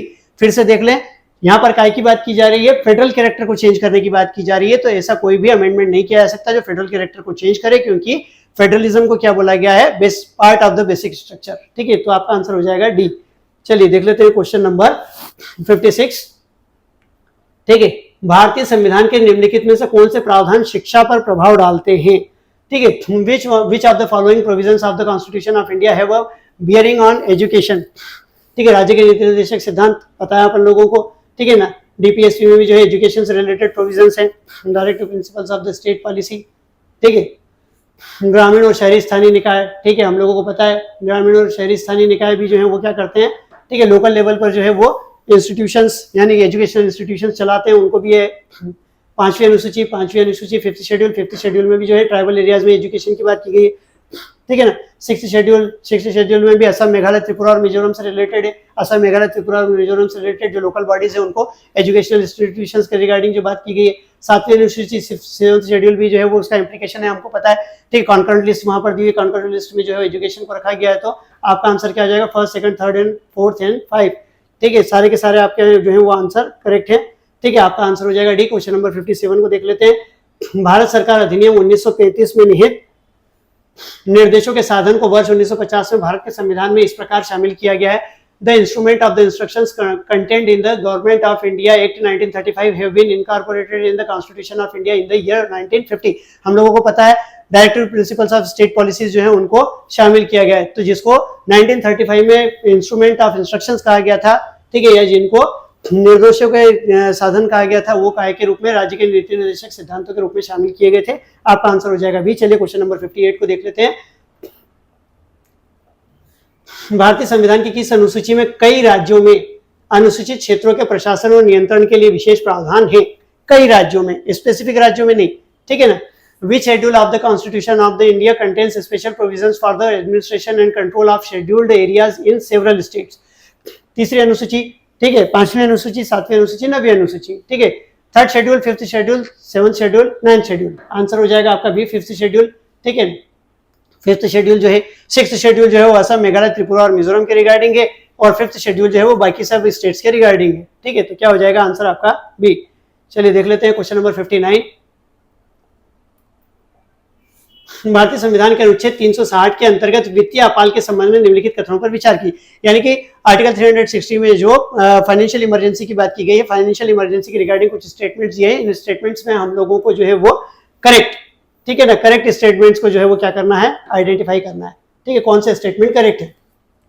जारी की गई वित्तीय आपातकाल की घोषणा 2 महीने, ठीक है, 2 महीने की समाप्ति पर लागू नहीं होगी जब तक कि उस अवधि की समाप्ति से पहले इसे संसद के दोनों सदनों के संकल्प द्वारा अनुमोदित नहीं किया जाता है। ठीक है, फर्स्ट स्टेटमेंट करेक्ट है।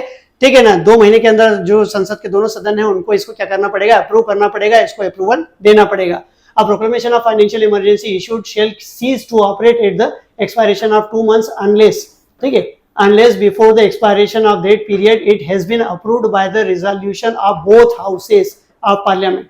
ठीक है, तो 2 महीने खत्म होने से पहले अगर वो उसको अप्रूव कर देता है तो आगे कंटिन्यू होगा, और अगर नहीं करता तो फिर आगे कंटिन्यू नहीं होगा। तो फर्स्ट स्टेटमेंट आपका जो है वो क्या है, करेक्ट है।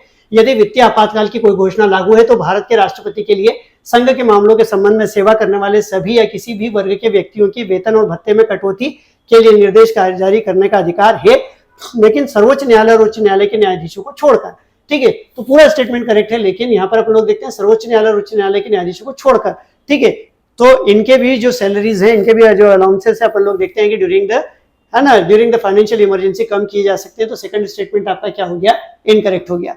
If any proclamation of financial emergency is in operation, it is competent for the President of India to issue directions for the reduction of salaries and allowances of all or any class of persons serving in connection with the affairs of the Union, but excluding, ठीक है, excluding the judges of the Supreme Court and the High Court। तो second statement correct हो गया। ये भी क्या होते हैं, उसमें इंक्लूड होते हैं, यानी कि आपका फर्स्ट स्टेटमेंट करेक्ट है, सेकंड स्टेटमेंट इनकरेक्ट है, आपका आंसर हो जाएगा ए। देख लेते हैं क्वेश्चन नंबर 60। ठीक है, निम्नलिखित में से कौन सा विषय भारत के संविधान की 7वीं अनुसूची में संघ सूची के अंतर्गत आता है। Which one of the following subject is under the union list in the 7th schedule of the constitution। कुछ सब्जेक्ट दिए हुए, इनमें से आइडेंटिफाई करना है कौन सा सब्जेक्ट जो है वो यूनियन लिस्ट का पार्ट है। खानों और तेल क्षेत्रों में श्रम और सुरक्षा का विनियमन, कृषि, मत्स्य पालन, सार्वजनिक स्वास्थ्य। ठीक है, ये तीनों जो है वो आपको दिख रहा है सीधे सीधे, एग्रीकल्चर, मत्स्य पालन और सार्वजनिक स्वास्थ्य। ये क्या है, स्टेट लिस्ट का सब्जेक्ट है, तो आपका आंसर क्या हो जाएगा, A. Regulation of labour and safety in the mines and oil fields.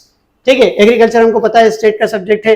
ठीक है, फिशरी जो है स्टेट का है, और ठीक है, तो आपका आंसर हो जाएगा ए। क्वेश्चन नंबर 60 का आंसर ए। क्वेश्चन नंबर 61 को देख लेते हैं।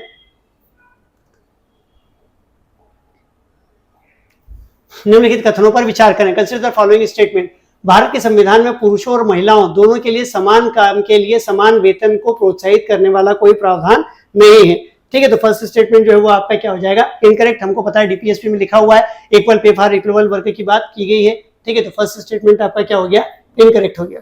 ठीक है, there is no provision in the constitution of India to encourage equal pay for equal work for both men and women.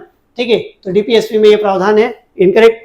Bharat का संविधान पिछड़े वर्गों को परिभाषित नहीं करता। ठीक है, सेकंड स्टेटमेंट करेक्ट है। The constitution of India does not define the backward classes. ठीक है, बैकवर्ड क्लासेस की कोई डेफिनेशन जो है वो कॉन्स्टिट्यूशन में नहीं दी हुई है। ठीक है, सेकंड स्टेटमेंट जो है वो आपका करेक्ट है। ठीक है, तो आपका आंसर क्या हो जाएगा, बी। चलिए क्वेश्चन नंबर 62 में आ जाते हैं, देख लेते हैं क्वेश्चन नंबर 62 क्या कह रहा है। निम्नलिखित कथनों पर विचार करें। Consider the following statements. ठीक है, यानी कि यहाँ पर कुछ स्टेटमेंट दिए हुए हैं, उनको हमको आइडेंटिफाई करना है। भारत के संविधान में 20 भाग है, इनकरेक्ट। ठीक है, the constitution of India has 20 parts, 22 parts है, हमको पता है। भारत के संविधान में कुल 390 अनुच्छेद है, इनकरेक्ट। 395 अनुच्छेद है। There are 390 articles in the constitution of India, incorrect है। 395 आर्टिकल्स। ठीक है, संविधान संशोधन अधिनियमों द्वारा भारत के संविधान में 9वीं, 10वीं, 11वीं और 12वीं अनुसूचियां जोड़ी गई है, बिल्कुल करेक्ट है। ठीक है, 9th, 10th, 11th और 12th शेड्यूल जो है वो ओरिजिनल कॉन्स्टिट्यूशन में नहीं थे, सब्सिक्वेंट अमेंडमेंट के थ्रू हम लोगों ने देखा है कि इनको इंक्लूड किया है। ठीक है ना, 9th, 10th, 11th and 12th schedules were added to the constitution of India by the constitution amendment acts. ठीक है, पता है अपन लोगों को। 9th शेड्यूल हमने देखा था फर्स्ट अमेंडमेंट से, 10th शेड्यूल हम लोगों ने देखा था 52nd अमेंडमेंट से, 11th शेड्यूल हमने देखा था 73rd अमेंडमेंट से, और 12th शेड्यूल 74th अमेंडमेंट से। ठीक है, तो इस तरीके से केवल थर्ड स्टेटमेंट जो है वो आपका करेक्ट है, यानी कि आपका आंसर हो जाएगा सी। चलिए क्वेश्चन नंबर 63 को देख लेते हैं। निम्नलिखित में से कौन सा एक कथन भारत के संविधान की 4थी अनुसूची का सही वर्णन करता है। ठीक है, यानी कि 4th शेड्यूल के रिगार्डिंग यहाँ पर कुछ स्टेटमेंट दिए हुए हैं, तो आइडेंटिफाई करना है कि 4th शेड्यूल के रिगार्डिंग कौन सा स्टेटमेंट करेक्ट है। हम लोगों को पता है 4th शेड्यूल जो है वो क्या करता है, काउंसिल ऑफ स्टेट के अंदर जो है वो सीट्स का अलॉटमेंट करने का काम करता है, यानी कि 4थी अनुसूची राज्यों के बीच में जो है वो राज्यसभा में सीटों के आवंटन का काम करती है। इसमें संघ राज्यों के बीच शक्तियों के वितरण की योजना शामिल है, इसमें संविधान सूचीबद्ध भाषाएं शामिल है, इसमें जनजातीय क्षेत्रों के प्रशासन से संबंधित प्रावधान शामिल है, या राज्यसभा में सीटों का आवंटन करती है, करेक्ट। ठीक है, आपका आंसर हो जाएगा it allocates seats in the council of the states. ठीक है, 63 का आंसर हो गया डी। चलिए क्वेश्चन नंबर 64 को देख लेते हैं। भारत के संविधान के संदर्भ में निम्नलिखित में से कौन सा युग्म सही ढंग से सुमेलित नहीं है। ठीक है, यहाँ पर कुछ पेयर्स दिए हुए हैं, तो इनमें से कौन सा पेयर जो है वो करेक्टली मैच्ड नहीं है। 1 समवर्ती सूची करेक्ट है, स्टॉक एक्सचेंज समवर्ती सूची इनकरेक्ट है। हमको पता है स्टॉक एक्सचेंज जो है वो काय में यूनियन लिस्ट में आता है। डाकघर बचत बैंक संघीय सूची करेक्ट है, सार्वजनिक स्वास्थ्य स्टेट लिस्ट करेक्ट है, फॉरेस्ट कंकरेंट लिस्ट ये जो है वो करेक्ट है। स्टॉक एक्सचेंज हमने देखा यूनियन लिस्ट का सब्जेक्ट है, तो यही इनकरेक्ट है। Post office saving and bank union list correct है, public health state list correct है। ठीक है, तो आपका आंसर क्या बनेगा, आपका आंसर बनेगा बी, क्योंकि है ना अनमेच्ड पेयर को पूछा है। ठीक है, चलिए क्वेश्चन नंबर 65 को देख लेते हैं। भारतीय संविधान के निम्नलिखित अनुच्छेदों में से कौन सा अनुच्छेद कहता है कि प्रत्येक राज्य की कार्यकारी शक्ति का प्रयोग इस प्रकार किया जाएगा कि संघ की कार्यकारी शक्ति के प्रयोग में बाधा या पूर्वाग्रह न हो। ठीक है, आर्टिकल 257 हम लोगों को पता है। ठीक है, अनुच्छेद 257, which one of the following articles of the constitution of India says that the executive power of every state shall be so exercised as not to impede और prejudice the exercise of the executive power of the union. Article 257 correct है। ठीक है, article 257 answer हो गया आपका ए। चलिए question number 66 को देख लेते हैं। क्वेश्चन नंबर 66, भारतीय संविधान के निम्नलिखित अनुच्छेदों में से कौन सा यह प्रावधान करता है कि प्रत्येक राज्य को बाह्य आक्रमण और आंतरिक अशांति से बचाना संघ का कर्तव्य होगा। ठीक है, आर्टिकल 355। ठीक है, which one of the following articles of the Indian constitution provides that it shall be the duty of the union to protect every state against external aggression and internal disturbance. ठीक है, तो article 355 answer हो जाएगा D. चलिए question number 367 को देख लेते हैं। भारतीय संविधान के निम्नलिखित में से कौन सी अनुसूची राज्यों के नाम सूचीबद्ध करती है और उनके क्षेत्रों को निर्दिष्ट करती है। ठीक है, यानी कि किस लिस्ट में स्टेट्स के नाम दिए हुए हैं और उनकी टेरिटरी दी हुई है, हमको पता है शेड्यूल फर्स्ट। ठीक है, शेड्यूल फर्स्ट आंसर हो जाएगा आपका ए। चलिए देख लेते हैं क्वेश्चन नंबर 68। यदि भारतीय संघ का एक नया राज्य बनाया जाना है तो संविधान की निम्नलिखित में से किस अनुसूची में संशोधन किया जाना चाहिए। ठीक है, इट मींस अगर कोई पार्लियामेंट नया स्टेट बनाती है तो नया स्टेट बनाती है तो किस लिस्ट में हमको अमेंडमेंट करना पड़ेगा। अभी हमने देखा कि फर्स्ट जो शेड्यूल है उसमें स्टेट्स के नाम और उनकी टेरिटरी दी हुई है, तो नया स्टेट अगर बनेगा तो ऑब्वियस सी बात है हमको क्या करना पड़ेगा, फर्स्ट लिस्ट में अमेंडमेंट करना पड़ेगा। ठीक है, तो इसका आंसर क्या हो जाएगा आपका ए, फर्स्ट शेड्यूल में। चलिए क्वेश्चन नंबर 69, संविधान का कौन सा अनुच्छेद यह प्रावधान करता है कि प्रत्येक राज्य का यह प्रयास होगा कि वह शिक्षा के प्राथमिक स्तर पर मातृभाषा में शिक्षा के लिए पर्याप्त सुविधा प्रदान करे। Which article of the Indian Constitution provides that it shall be the endeavor of every state to provide adequate facility of instruction in the mother tongue at primary stage of education? Article 350A। ठीक है, answer हो जाएगा आपका सी। चलिए question number 70, question number 70 को देख लेते हैं। निम्नलिखित में से कौन सा कथन भारत के संविधान की चौथी अनुसूची का सही वर्णन करता है। एक बार फिर से, there are some statements regarding the fourth schedule, आपको आइडेंटिफाई करना है सही आंसर क्या है। हम लोगों ने पहले ही अभी डिस्कस कर लिया था कि फोर्थ शेड्यूल जो है वो काउंसिल ऑफ स्टेट्स में राज्यसभा में सीट्स के अलॉटमेंट के रिगार्डिंग है। यह संघ और राज्यों के बीच शक्ति के वितरण को सूचीबद्ध करता है। इनकरेक्ट। ठीक है, ये तो सेवंथ शेड्यूल ये काम करता है। ठीक है, इसमें संविधान में सूचीबद्ध भाषाएं शामिल है। इनकरेक्ट। ठीक है, ये हम लोगों को पता है 8th शेड्यूल में है, it contains the languages listed in the constitution. ठीक है, 8th शेड्यूल में इसमें जनजातीय क्षेत्रों के प्रशासन के बारे में प्रावधान है। इनकरेक्ट है। ठीक है, पता है आप लोग 5th शेड्यूल में it contains the provisions regarding the administration of the tribal areas. Incorrect. ठीक है, ये राज्यों में सीटों का आवंटन करने का काम करता है। करेक्ट। शायद ये क्वेश्चन रिपीट हो गया है ना, पहले भी अपन ये क्वेश्चन टेकल कर चुके हैं, ऑप्शन भी सेम ही है, तो शायद कुछ कंफ्यूजन की वजह से क्वेश्चन का रिपीटेशन हो गया है। ठीक है, चलिए क्वेश्चन नंबर 71 को देख लेते हैं। क्वेश्चन नंबर 71, भारत का संविधान निम्नलिखित को मान्यता देता है। ठीक है, the constitution of India recognises केवल धार्मिक अल्पसंख्यक, ओनली रिलीजियस माइनॉरिटीज। ठीक है, हम लोगों को पता है रिलीजियस और लिंग्विस्टिक माइनॉरिटीज को जो है वो है ना रिकॉग्नाइज करता है। ठीक है, केवल भाषाई अल्पसंख्यक नहीं है। ठीक है, ओनली लिंग्विस्टिक माइनॉरिटीज। ठीक है, नहीं, धार्मिक और भाषाई अल्पसंख्यक करेक्ट। ठीक है, रिलीजियस एंड लिंग्विस्टिक माइनॉरिटीज जो है वो करेक्ट है। धार्मिक, भाषाई और जातीय अल्पसंख्यक, जातीय अल्पसंख्यक जैसी कोई बात नहीं है। ठीक है, तो आपका आंसर क्या हो जाएगा, रिलीजियस एंड, है ना, रिलीजियस एंड लिंग्विस्टिक। ठीक है, क्वेश्चन नंबर 72 देख लेते हैं। क्वेश्चन नंबर 72, भारत के संविधान में संशोधन की पहल निम्नलिखित के द्वारा की जा सकती है। An amendment of the constitution of India can be initiated by the Lok Sabha, Rajya Sabha, राज्य विधानसभा। ठीक है, लोकसभा करेक्ट है, राज्यसभा करेक्ट है, इनकरेक्ट है, राष्ट्रपति भी इनकरेक्ट है। ठीक है, लोकसभा कर सकती है, राज्यसभा कर सकती है, स्टेट लेजिस्लेचर नहीं कर सकता। हमारे यहाँ पर इस तरीके का कोई प्रोविजन जो है वो स्टेट्स को नहीं दिया। आल्दो अपन लोग देखते हैं कि यूनाइटेड स्टेट्स में इस तरीके का जो है, इस तरीके का राइट्स स्टेट के पास होता है। ठीक है, वो कन्वेंशन करके और क्या कर सकते हैं, किसी कॉन्स्टिट्यूशन अमेंडमेंट को प्रपोज कर सकते हैं। ठीक है, लेकिन इंडिया का कॉन्स्टिट्यूशन ऐसा नहीं करता, प्रेसिडेंट के पास भी इस तरह की कोई अथॉरिटी नहीं। यानी कि आपका आंसर क्या हो जाएगा, फर्स्ट एंड सेकंड डी। देख लेते हैं क्वेश्चन नंबर 73। भारतीय संविधान के निम्नलिखित में से किस अनुसूची में दल बदल विरोधी अधिनियम के संबंध में प्रावधान। ठीक है, डिफेक्शन से रिलेटेड प्रोविजन हम लोगों को पता है 10th शेड्यूल में दिए हुए हैं। 10th शेड्यूल हम लोगों को ये भी मालूम है 52nd कॉन्स्टिट्यूशनल अमेंडमेंट 1985 को लेकर के हम लोग जो है वो आए थे। ठीक है, जो डिफेक्शन को क्या करता है, रोकने का काम करता है। ठीक है, तो आपका आंसर क्या हो जाएगा, 10th शेड्यूल डी। ठीक है, क्वेश्चन नंबर 74 में आ जाते हैं। क्वेश्चन नंबर 74, निम्नलिखित उदाहरण में, ठीक है, हम भारत के लोग भारत को एक संपूर्ण प्रभुत्व संपन्न समाजवादी धर्मनिरपेक्ष लोकतांत्रिक गणराज्य बनाने तथा उसके सभी नागरिकों को सामाजिक, आर्थिक और राजनीतिक न्याय, विचार, अभिव्यक्ति, विश्वास, आस्था और उपासना की स्वतंत्रता, प्रतिष्ठा और अवसर की समानता प्रदान करने तथा उन सभी में व्यक्ति की गरिमा और राष्ट्र की एकता और अखंडता सुनिश्चित करने वाली बंधुता को बढ़ावा देने का दृढ़ संकल्प करते हैं। हमारी संविधान सभा में यह इस संविधान को अंगीकृत, अधिनियमित और आत्मार्पित करते हैं। ठीक है, तो ये जो कट दिया हुआ है यहाँ पर, इस कट का अर्थ क्या है हमको बताना है। ठीक है, यानी कि किस डेट को, किस दिन जो है वो इसको अडॉप्ट किया गया। ठीक है, इन द फॉलोइंग कोटेशन। ठीक है, पूरा कोटेशन जो है वो क्या है, प्रीएम्बल ऑफ इंडिया है। अल्टीमेटली अपन लोग देखते हैं। ठीक है, we the people of India have solemnly resolved to constitute India into a sovereign, socialist, secular, democratic republic and to secure to all its citizens justice, social, economic and political liberty of thought, expression, belief, faith and worship, equality of status and opportunity, and to promote among them all fraternity, assuring the dignity of the individual and the unity and integrity of the nation in our constituent assembly. This hereby adopt, enact and give to ourselves this constitution। तो किस date को हम लोगों ने constitution को adopt किया था, enact किया था और खुद को दिया था। ठीक है, तो हमको पता है 26 नवंबर 1949। आपका आंसर क्या होगा, बी। ठीक है, 26 नवंबर 1949 को हमने किया था। ठीक है, चलिए देख लेते हैं क्वेश्चन नंबर 75। निम्नलिखित में से कौन से ऐसे मामले हैं जिन पर संविधान संशोधन केवल आधे से कम राज्यों के विधानमंडलों के अनुमोदन से ही किया जा सकता है।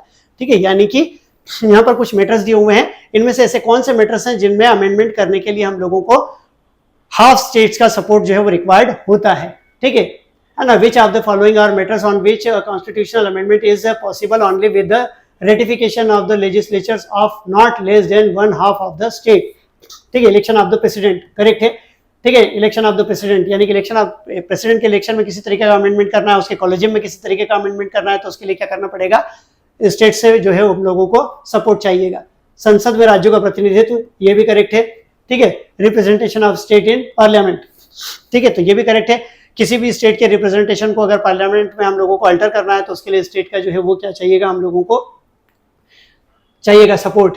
7th शेड्यूल में कोई परिवर्तन, ठीक है, इसके लिए भी चाहिएगा।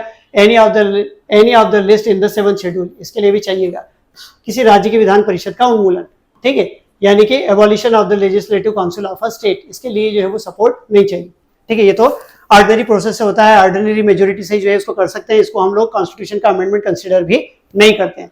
ठीक है, तो फर्स्ट, सेकंड एंड थर्ड जो है वो आपका क्या हो जाएगा आंसर। ठीक है, ये हो जाएगा ए। ठीक है, यानी कि ऐसा कोई भी अमेंडमेंट जो कि स्टेट्स की अथॉरिटी को डाइल्यूट करता है, जैसे स्टेट की जो अथॉरिटी है उसको कम करता है, ऐसा कोई प्रोविजन अगर करना है हम लोगों को, ऐसा कोई चेंज अगर करना है तो उसके लिए स्टेट का सपोर्ट चाहिए। जैसे हम लोगों ने देखा जीएसटी लगाया तो जीएसटी में क्या होना था, कई सारे इनडायरेक्ट जो टैक्सेस थे उसको सब्ज्यूम करना था। ठीक है, तो कई इनडायरेक्ट टैक्सेस जो है वो कौन लगाते थे, स्टेट्स लगाते थे। तो इससे स्टेट्स की जो है वो इन टैक्सेस को लगाने की अथॉरिटी डाइल्यूट होने वाली थी, तो इसीलिए जब जीएसटी के लिए अमेंडमेंट कॉन्स्टिट्यूशन में करना था तो स्टेट का सपोर्ट रिक्वायर्ड था। तो याद रखिएगा छोटे से कॉन्सेप्ट को कि जब भी कोई कॉन्स्टिट्यूशन का प्रोविजन ऐसा है जिसमें स्टेट के इंटरेस्ट हैं, ठीक है, या स्टेट उसमें इंटरेस्टेड है, अगर ऐसे किसी भी प्रोविजन को अमेंड करना है तो उसके लिए स्टेट का सपोर्ट चाहिए। ठीक है, क्वेश्चन नंबर 76, निम्नलिखित कथनों पर विचार करें। Consider the following statement. Bharat के सर्वोच्च न्यायालय के कुछ निर्णयों में माना है कि भारत के संविधान के अनुच्छेद 16(4) के तहत बनाई गई आरक्षण की नीतियां प्रशासन की दक्षता बनाए रखने के लिए अनुच्छेद 335 द्वारा सीमित होंगी। ठीक है, फर्स्ट जो स्टेटमेंट है वो तो क्या है, करेक्ट है। ठीक है, फर्स्ट स्टेटमेंट आपका क्या हो गया, करेक्ट हो गया है ना। क्यों करेक्ट हो गया, अभी इसको डिस्कस करते हैं। The supreme court of India has held in some judgments that the reservation policies made under Article 16 Clause 4 of the Constitution of India would be limited by Article 335 for maintenance of efficiency of administration। ठीक है, तो हमको पता है, ठीक है, reservation दिया जा सकता है, लेकिन हमको क्या करना है, साथ ही साथ एफिशिएंसी जो है वो एडमिनिस्ट्रेशन की मेंटेन करनी है, उसकी मेरिट को भी मेंटेन करके रखना है। तो फर्स्ट स्टेटमेंट जो है वो तो क्या है, हमारा करेक्ट है। सेकंड स्टेटमेंट को देख लेते हैं। भारत के संविधान का अनुच्छेद 335 प्रशासन की दक्षता को परिभाषित करता है। ठीक है, तो ये इनकरेक्ट है। ठीक है, article 335 of the constitution of India defines the term efficiency of the administration. ये इसको डिफाइन करने का काम इन्होंने नहीं किया है। ठीक है, फर्स्ट स्टेटमेंट आपका करेक्ट है, सेकंड स्टेटमेंट आपका इनकरेक्ट है। यानी कि फर्स्ट स्टेटमेंट आपका क्या, फर्स्ट स्टेटमेंट करेक्ट है, सेकंड इनकरेक्ट। आपका आंसर हो जाएगा सी। क्वेश्चन नंबर 77 को देख लेते हैं। क्वेश्चन नंबर 77, गोपनीयता का अधिकार भारत के संविधान के किस अनुच्छेद में संरक्षित है। यानी कि राइट टू प्राइवेसी को जो है, राइट टू प्राइवेसी को कॉन्स्टिट्यूशन का कौन सा जो आर्टिकल है वो प्रोटेक्ट करता है, तो आर्टिकल 21। ठीक है, right to life and personal liberty. ठीक है, तो आपका आंसर क्या हो जाएगा, सी। चलिए क्वेश्चन नंबर 78, भारत के संदर्भ में निम्नलिखित कथनों पर विचार करें। न्यायिक हिरासत यानी कि जुडिशियल कस्टडी। न्यायिक हिरासत का मतलब है कि एक आरोपी संबंधित मजिस्ट्रेट की हिरासत में है और ऐसे आरोपी को जेल में नहीं बल्कि पुलिस स्टेशन में बंद किया जाता है। ठीक है, यानी कि judicial custody means N accused is in the custody of the concerned magistrate and such accused is locked up in police station. ठीक है, तो फर्स्ट स्टेटमेंट जो है वो क्या है, इनकरेक्ट है। ठीक है, उसको रखना कहां पर, पुलिस स्टेशन में नहीं रख सकते। पुलिस स्टेशन में कितने लोगों को बंद करके रखेंगे। ठीक है, अल्टीमेटली उसको हम कहां रखते हैं, है ना। चलिए, न्यायिक हिरासत के दौरान मामले के प्रभारी पुलिस अधिकारी को अदालत की मंजूरी के बिना संदिग्ध से पूछताछ करने की अनुमति नहीं है। ठीक है, ये स्टेटमेंट करेक्ट है। ये स्टेटमेंट क्या है, करेक्ट है। During judicial custody the police officer in charge of the case is not allowed to interrogate the suspect without the approval of the court. ठीक है, तो सेकंड स्टेटमेंट आपका क्या कहे, करेक्ट है। ठीक है, जुडिशियल कस्टडी में अगर है तो उसको सस्पेक्ट को इंट्रोगेट करने के लिए पुलिस ऑफिसर को कोर्ट की परमिशन लेनी पड़ेगी। स्टेटमेंट बी करेक्ट है, आंसर हो जाएगा आपका, ठीक है, बी। क्वेश्चन नंबर 79, भारत के संदर्भ में निम्नलिखित कथनों पर विचार करें। जब कोई स्टेटमेंट है with reference to the India consider the following statements. जब कोई कैदी पर्याप्त मामला बनाता है तो ऐसे कैदी को पेरोल से इनकार नहीं किया जा सकता क्योंकि यह उसके अधिकार का मामला बन जाता है।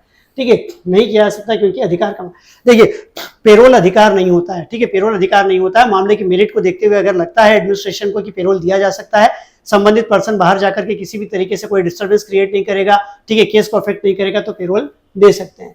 ठीक है, तो फर्स्ट स्टेटमेंट क्या हो गया, इनकरेक्ट, क्योंकि ये when a prisoner makes out a sufficient case parole cannot be denied to such prisoner because it becomes a matter of his her right। ठीक है, राइट नहीं होता है। ठीक है, दूसरा देखें, राज्य सरकारों के अपने स्वयं के पेरोल पर कैदियों की रिहाई के नियम हैं। ठीक है, राज्य सरकारों के अपने स्वयं के पेरोल पर, राज्य सरकारों के अपने स्वयं के पेरोल पर कैदियों की रिहाई के नियम है। State governments have their own prisoners release on payroll rules. ठीक है, स्टेट के अपने रूल होते हैं जिनकी बेसिस पे वो क्या कर सकता है, इनको है ना पेरोल प्रोवाइड कर सकता है। तो यहाँ पर भी फिर से वही चीज है, फर्स्ट स्टेटमेंट इनकरेक्ट है, सेकंड स्टेटमेंट करेक्ट है, आपका आंसर हो जाएगा बी। चलिए क्वेश्चन नंबर 80 देख लेते हैं। एक कानून जो कार्यकारी या प्रशासनिक प्राधिकरण को कानून के आवेदन के मामले में एक अनियंत्रित और अनियंत्रित विवेकाधीन शक्ति प्रदान करता है, भारत के संविधान के निम्नलिखित में से किस अनुच्छेद का उल्लंघन करता है। एक मिनट पहले इधर पढ़ लेते हैं। अ लेजिस्लेशन विच कन्फर्स, ठीक है, कन्फर्स ऑन द एग्जीक्यूटिव और administrative authority and unguided and uncontrolled discretionary power in the matter of application. ठीक है, आवेदन यहाँ पर जो है वो क्या हो गया, एप्लीकेशन। एप्लीकेशन मतलब लागू करना यहाँ पर। ठीक है, क्या करना, लागू करना।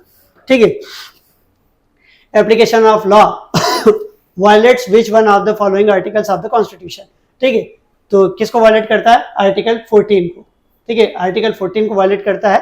ठीक है ना, चलिए देख लेते हैं क्वेश्चन नंबर 81। भारत में संपत्ति के अधिकार की स्थिति क्या है, यानी what is the position of the right to property in India. तो राइट टू प्रॉपर्टी अपने को क्या है? अपने को पता है कि एक लीगल राइट है, कॉन्स्टिट्यूशनल राइट नहीं है। ठीक है, अपन ने देखा 44th अमेंडमेंट से इसको क्या कर दिया, फंडामेंटल राइट्स वाले पार्ट से उठा करके आर्टिकल 300A में इसको रख दिया है। तो इसका स्टेटस क्या हो गया? अ legal right, not a constitutional right. ठीक है, लीगल राइट है, कॉन्स्टिट्यूशनल राइट नहीं है। केवल नागरिकों के लिए उपलब्ध कानूनी अधिकार नहीं, legal right available to the citizens only. ठीक है, किसी भी व्यक्ति के लिए उपलब्ध कानूनी अधिकार। ठीक है, legal right available to any person, केवल नागरिकों के लिए उपलब्ध मौलिक अधिकार। Fundamental rights available to citizens only, नहीं, न तो मौलिक अधिकार और न ही कानूनी अधिकार। Sorry friends, neither fundamental rights not legal rights. ठीक है, तो आपका आंसर क्या है? किसी भी व्यक्ति के लिए उपलब्ध कानूनी अधिकार। ठीक है ना, legal right available to the any person. ठीक है ना, क्योंकि ये फंडामेंटल राइट्स तो है नहीं। ठीक है, मौलिक अधिकारों की निम्नलिखित श्रेणियों में से कौन सी श्रेणी भेदभाव के रूप में अस्पृश्यता के विरुद्ध संरक्षण प्रदान करने को शामिल करती है? Which one of the following categories of fundamental rights incorporates protection against untouchability as a form of discrimination? ठीक है, तो हमको पता है right to equality, article 14 to article 18। ठीक है, यानी कि समानता का अधिकार। ठीक है, right to equality article 14 to article 18। आपका आंसर क्या हो जाएगा? डी। ठीक है, देख लेते हैं क्वेश्चन नंबर 83। भारतीय संविधान का कौन सा अनुच्छेद किसी व्यक्ति के अपनी पसंद के व्यक्ति से विवाह करने के अधिकार की रक्षा करता है? Which article of the Constitution of India safeguards one's right to marry the person of one's choice? ठीक है, फिर से वही बात है। ठीक है, वही आर्टिकल 21। ठीक है, right to life and personal liberty, article 21। ठीक है ना, क्योंकि जब किसी से मैरिज करेंगे तो उसके साथ रहना पड़ेगा, वो आपका लाइफ पार्टनर बनेगा। ठीक है, तो ये सीधे सीधे क्या हो जाएगा? आपकी लाइफ से एसोसिएटेड है। ठीक है ना, आपकी लाइफ कैसी होगी इसके ऊपर डिपेंड करेगा, तो डिसीजन क्या हो सकता है? आपका खुद का अपना। ठीक है, तो आर्टिकल 84। ठीक है, क्वेश्चन नंबर 84 को देख लेते हैं। निम्नलिखित कथनों पर विचार करें। Consider the following education statements. Right to education के रिगार्डिंग यहाँ पर कुछ स्टेटमेंट्स दिए हुए हैं। शिक्षा का अधिकार अधिनियम के अनुसार किसी राज्य में शिक्षक के रूप में नियुक्ति के लिए पात्र होने के लिए किसी व्यक्ति के पास संबंधित राज्य शिक्षक शिक्षा परिषद द्वारा निर्धारित न्यूनतम योग्यता होनी चाहिए। एक मिनट इधर पढ़ लेते हैं। As per the right to education act, to be eligible for appointment as a teacher in state, a person would be required to possess the minimum qualification laid down by the concerned state। ठीक है, तो laid down by concerned state के द्वारा नहीं, right to education में जो है इसको क्या किया गया? मेंशन किया गया। तो फर्स्ट स्टेटमेंट जो है वो आपका क्या हो गया? इनकरेक्ट। ठीक है, देखिएगा, राइट टू एजुकेशन अधिनियम के अनुसार प्राथमिक कक्षाओं को पढ़ाने के लिए उम्मीदवार को राष्ट्रीय शिक्षा परिषद के दिशा निर्देशों के अनुसार आयोजित शिक्षक पात्रता परीक्षा पास करना अनिवार्य है। ठीक है, ठीक है, बिल्कुल स्टेटमेंट जो है वो सेकंड करेक्ट है। As per the Right to Education Act, for teaching primary classes, a candidate is required to pass a teacher eligibility test, जिसको हम लोग TET बोलते हैं, conducted in accordance with the National Council of Teacher Education Guidelines। ठीक है, तो correct है, जो TET क्लियर करेगा वही जो है वो पढ़ा सकता है। भारत में 90% से अधिक शिक्षक शिक्षा संस्थान सीधे राज्य सरकारों के अधीन है। ठीक है, in India more than 90% of teacher education institutions are directly under the state governments. Incorrect है। ठीक है ना, ऐसा नहीं है। सेकंड स्टेटमेंट केवल आपका करेक्ट है, तो आपका आंसर क्या बनेगा? बी। Question number 85। निजता के अधिकार को जीवन और व्यक्तिगत स्वतंत्रता के अधिकार के अभिन्न अंग के रूप में संरक्षित किया गया है। भारत के संविधान में निम्नलिखित में से कौन सा कथन सही और उचित रूप से उपयुक्त कथनों को दर्शाता है? Right to privacy is protected as an intrinsic part of right to life and personal liberty. Which of the following in the Constitution of India correctly and appropriately imply the above statement? ठीक है, अनुच्छेद 14 संविधान के 42 संविधान संशोधन के तहत प्रावधान, article 14 and provision under the 42nd amendment to the constitution, अनुच्छेद 17 और भाग के 4 में राज्य के नीति निर्देशक सिद्धांत, article 17 and directive principle of state policy in part 4, अनुच्छेद 21 और भाग 3 में गारंटीकृत संविधान। ठीक है, करेक्ट। ठीक है, यानी कि article 21 and the freedom guaranteed in the part 3। ठीक है, यही जो है उसका बेस्ट एक्सप्लेनेशन देता है। ठीक है, आपका आंसर हो जाएगा सी, 85 का सी। क्वेश्चन नंबर 86, भारत में वोट देने और निर्वाचित होने का अधिकार है।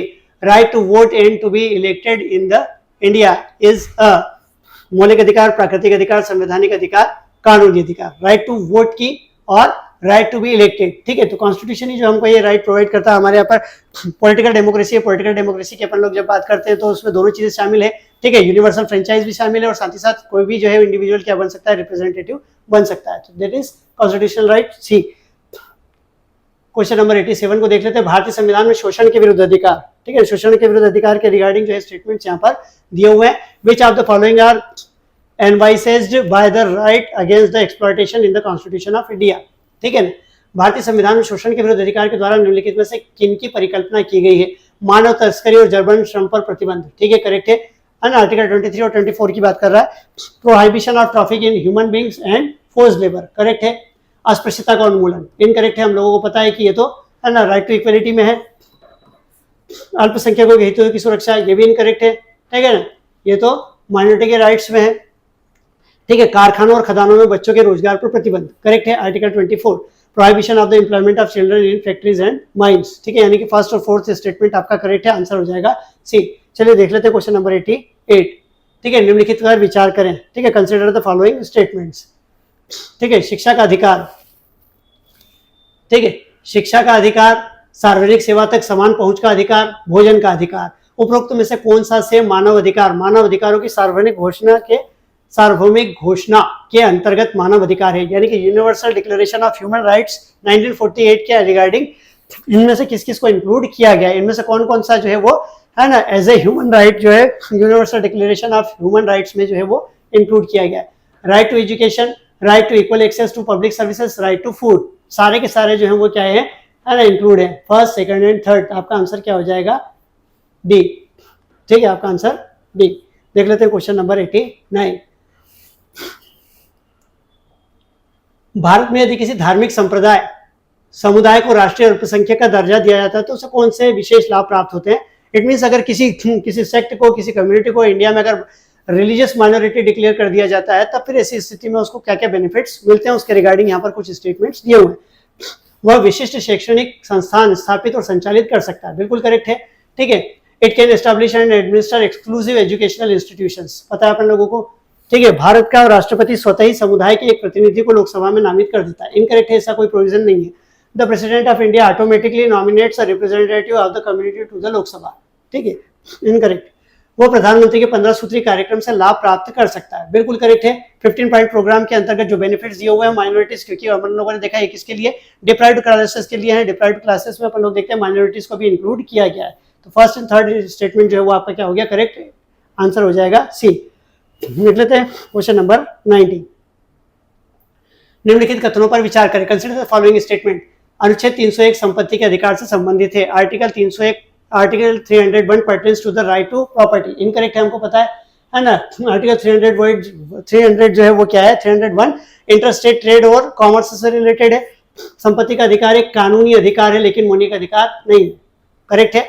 Right to property is a legal right but not a fundamental right, हमको पता है, अभी हम लोगों ने डिस्कस किया था 44th अमेंडमेंट से क्या किया था, इसको फंडामेंटल राइट वाले पार्ट से उठा करके आर्टिकल 300A में रख दिया है। ठीक है, अनुच्छेद 301 को केंद्र में कांग्रेस सरकार, ठीक है, द्वारा 44 से संविधान संशोधन द्वारा भारत के संविधान में शामिल किया गया था, इनकरेक्ट है। हम लोगों को पता है 44th अमेंडमेंट जब हुआ था उस समय पे जनता पार्टी की सरकार थी, जनता सरकार थी, कांग्रेस की सरकार नहीं थी। तो थर्ड स्टेटमेंट क्या है, फिर से incorrect. Article 300A was inserted in the constitution of India by the Congress government at the centre by the 44th constitution amendment. 44th amendment से हुआ था लेकिन उस समय गवर्नमेंट जो है वो कांग्रेस का नहीं था, यानी कि केवल सेकंड स्टेटमेंट जो है वो आपका करेक्ट है। तो आपका क्या आंसर हो जाएगा, ए। क्वेश्चन नंबर 91 को देख लेते हैं। क्वेश्चन नंबर 91, भारतीय संविधान का कौन सा अनुच्छेद कहता है कि 14 वर्ष से कम आयु के किसी भी बच्चे को किसी कारखाने या खदान में काम करने के लिए नियोजित नहीं किया जाएगा या किसी अन्य खतरनाक रोजगार में नहीं लगाया जाएगा। पता है अपने को आर्टिकल 24, ठीक है। Which article of the constitution of India says no child below the age of 14 years shall be employed to work in any factory or mine or engaged in any other hazardous employment, ठीक है। तो article 24 answer हो जाएगा ए। Question number 92 देख लेते हैं। Doctor B are Ambedkar ठीक है। डॉक्टर बी आर अम्बेडकर ने निम्नलिखित में से किस अधिकार को संविधान का हृदय और आत्मा बताया? ठीक है ना, heart and soul of constitution किसको बताया था? है ना, आर्टिकल 32 को बताया था। ठीक है ना, आर्टिकल 32 यानी कि राइट टू कॉन्स्टिट्यूशनल रेमेडीज, ठीक है, यानी कि संवैधानिक उपचारों का अधिकार, जिसके बिना कॉन्स्टिट्यूशन डेड हो जाएगा, जिसके बिना कॉन्स्टिट्यूशन का कोई इंपॉर्टेंस नहीं रहेगा। ठीक है, क्वेश्चन नंबर 93 में आ जाते हैं। क्वेश्चन नंबर 93, भारतीय संविधान में समानता का अधिकार 5 अनुच्छेदों द्वारा प्रदान किया गया है। In the Indian constitution the right to equality is guaranteed by 5 articles. अभी हम लोगों ने देखा था 14 to 18, यानी कि आपका आंसर हो जाएगा सी। चलिए क्वेश्चन नंबर 94 को देख लेते हैं। भारत में रहने वाला ब्रिटिश नागरिक निम्नलिखित में से किसका अधिकार नहीं ले सकता? ठीक है, a British citizen staying in India can not claim right, यानी कि इनमें से कौन से फंडामेंटल राइट को वो क्लेम नहीं कर सकता? ठीक है, व्यापार और पेशे की स्वतंत्रता, freedom of trade and profession, कानून के समक्ष समानता, इक्वलिटी बिफोर लॉ कर सकता है, जीवन और व्यक्तिगत स्वतंत्रता की सुरक्षा कर सकता है, protection of life and personal liberty, धर्म की स्वतंत्रता, फ्रीडम ऑफ रिलीजन, यानी कि फर्स्ट। ठीक है, व्यापार और पेशे की स्वतंत्रता का क्लेम नहीं कर सकता। ठीक है ना, आर्टिकल 95, सॉरी क्वेश्चन नंबर 95, निम्नलिखित कथनों पर विचार करें। किसी को भी राष्ट्रगान गाने के लिए बाध्य नहीं किया जा सकता, बाध्य नहीं किया। Consider the following statements, no one can be compelled to sing the national anthem. ठीक है ना, यह भाषण और अभिव्यक्ति की स्वतंत्रता के अधिकार का उल्लंघन होगा। ठीक है, करेक्ट है।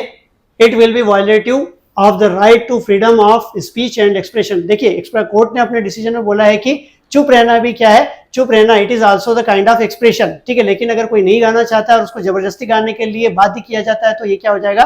फ्रीडम ऑफ एक्सप्रेशन का वायलेशन हो जाएगा। ठीक है, तो फर्स्ट स्टेटमेंट जो है वो क्या होगा? करेक्ट है। ठीक है, कि अगर उसको जबरदस्ती करते हैं तो ये उसकी अभिव्यक्ति की स्वतंत्रता का उल्लंघन, यह विवेक की स्वतंत्रता और धर्म के अभ्यास और प्रचार के अधिकार का उल्लंघन होगा। ठीक है, ये भी करेक्ट है। It will be violative of the right to freedom of conscience, ठीक है, and practice and propagation of religion. ठीक है, कुछ रिलीजन्स की धार्मिक मान्यताओं के अनुसार वो नहीं हो सकता है और जबरदस्ती अगर उनको गाने के लिए कहा जाएगा तो ऑब्वियस सी बात है कि इससे उनका, है ना, राइट टू रिलीजन जो है वो क्या होगा? वायलेट होगा। किसी को भी राष्ट्रगान गाने के लिए बाध्य करने वाला कोई कानूनी प्रावधान नहीं है, ये भी करेक्ट है। There is no legal provision obliging anyone to sing the national anthem। ठीक है, तो ये स्टेटमेंट भी करेक्ट है। अभी तक ऐसा कोई कानून बनाया नहीं गया है जिसके चलते किसी को भी राष्ट्रगान गाने के लिए बाध्य किया जा सके। तो फर्स्ट, सेकंड, थर्ड तीनों स्टेटमेंट करेक्ट है, आंसर हो गया सी। क्वेश्चन नंबर 96, भारतीय संविधान के तहत धन का संकेंद्रण उल्लंघन करता है। ठीक है, यानी कि कॉन्सेंट्रेशन ऑफ वेल्थ, तो इसकी बात कहां पर की गई है? डीपीएसपी में की गई है। ठीक है, समानता का अधिकार, राज्य के नीति निर्देशक सिद्धांत, स्वतंत्रता का अधिकार, कल्याण की अवधारणा। ठीक है, राज्य का नीति निर्देशक सिद्धांत। ठीक है, directive principle of state policy, article 37। ठीक है, स्टेट को अपनी पॉलिसीज को इस तरीके से जो है चलाना है कि कंसंट्रेशन ऑफ वेल्थ नहीं हो। कहां पर है ये? डीपीएसपी। ठीक है, क्वेश्चन नंबर 97, भारत के संविधान का कौन सा भाग कल्याणकारी राज्य के आदर्श की घोषणा करता है? Which part of the constitution of India declares the ideal of a welfare state? राज्य के नीति निर्देशक सिद्धांत, मौलिक अधिकार प्रस्तावना, 7वीं अनुसूची, directive principle of state policy, fundamental rights, preamble, 7th schedule. ठीक है, directive principles of state policy. ठीक है, क्वेश्चन नंबर 98, भारत के संविधान के भाग 4 में निहित प्रावधानों के संदर्भ में निम्नलिखित कथनों में से कौन सा कथन सही है? ठीक है, यानी कि पार्ट 4 डीपीएसपी के रिगार्डिंग कुछ स्टेटमेंट्स यहाँ पर दिए हुए, आइडेंटिफाई करना है कौन से स्टेटमेंट्स करेक्ट है। वे न्यायालयों के द्वारा लागू करने के योग्य होंगे। ठीक है ना, वे न्यायालयों के द्वारा लागू करने के योग्य होंगे। ठीक है, नहीं है ना, they shall be enforceable by courts. ठीक है, डीपीएसपी को अगर हम लोग लागू नहीं करते, स्टेट लागू नहीं करता, तो उसके अगेंस्ट हम जो है वो कोर्ट ऑफ लॉ में नहीं जा सकते, ये फंडामेंटल राइट्स नहीं है। ठीक है, वे किसी भी न्यायालय द्वारा लागू नहीं होंगे, वे किसी भी न्यायालय द्वारा लागू नहीं होंगे। ठीक है, करेक्ट है। They shall not be enforceable by any court. ठीक है ना, कोई भी कोर्ट, चाहे वो सुप्रीम कोर्ट ही क्यों ना, लेकिन वो भी उसको एनफोर्स नहीं करवा सकता। ठीक है, इस भाग में निर्धारित सिद्धांत राज्य द्वारा कानून बनाने को प्रभावित करने के लिए है, ये करेक्ट है। ठीक है ना, the principles laid down in this part are to influence the making of laws by the state. हमको पता ही है, ठीक है, स्टेट को influence. Directive principles of state policies, मतलब ये कौन सा प्रिंसिपल्स हैं जो स्टेट की पॉलिसी को डायरेक्ट करेंगे? तो थर्ड स्टेटमेंट करेक्ट है, सेकंड थर्ड स्टेटमेंट आपके क्या है? करेक्ट है, आपका आंसर हो जाएगा डी। चलिए देख लेते हैं क्वेश्चन नंबर 99,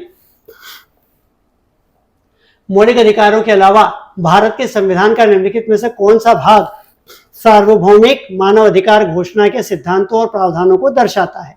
ठीक है, other than the fundamental rights which of the following parts of the constitution of India reflect the principles and provisions of the universal declaration of human rights 1948।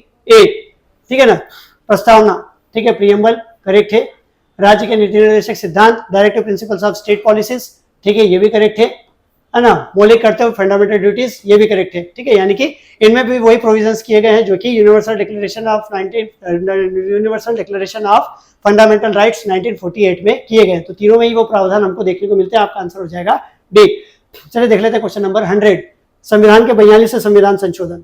ठीक है, यानी कि 44 संविधान के 42 संशोधन द्वारा राज्य के नीति निर्देशक सिद्धांतों में निम्नलिखित में से कौन सा सिद्धांत जोड़ा गया था? Which principle among the following was added to the directive principle of state policy by the 42nd amendment of the Constitution? ठीक है, पुरुष और महिलाओं दोनों के लिए समान कार्य, समान वेतन, उद्योगों के प्रबंधन में श्रमिकों की भागीदारी, काम, शिक्षा और सार्वजनिक सहायता का अधिकार, श्रमिकों को जीवन निर्वाह, मजदूरी और काम के। ठीक है, तो बी हो जाएगा आपका। ठीक है, इक्वल पे और for equal work for the both men and women, participation of the workers in the management of industries, right to work, education and public assistance, securing living wage and human conditions of work to the workers। ठीक है, यानी कि participation of workers in the management of industries।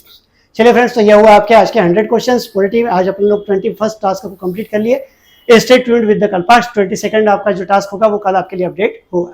Thank you.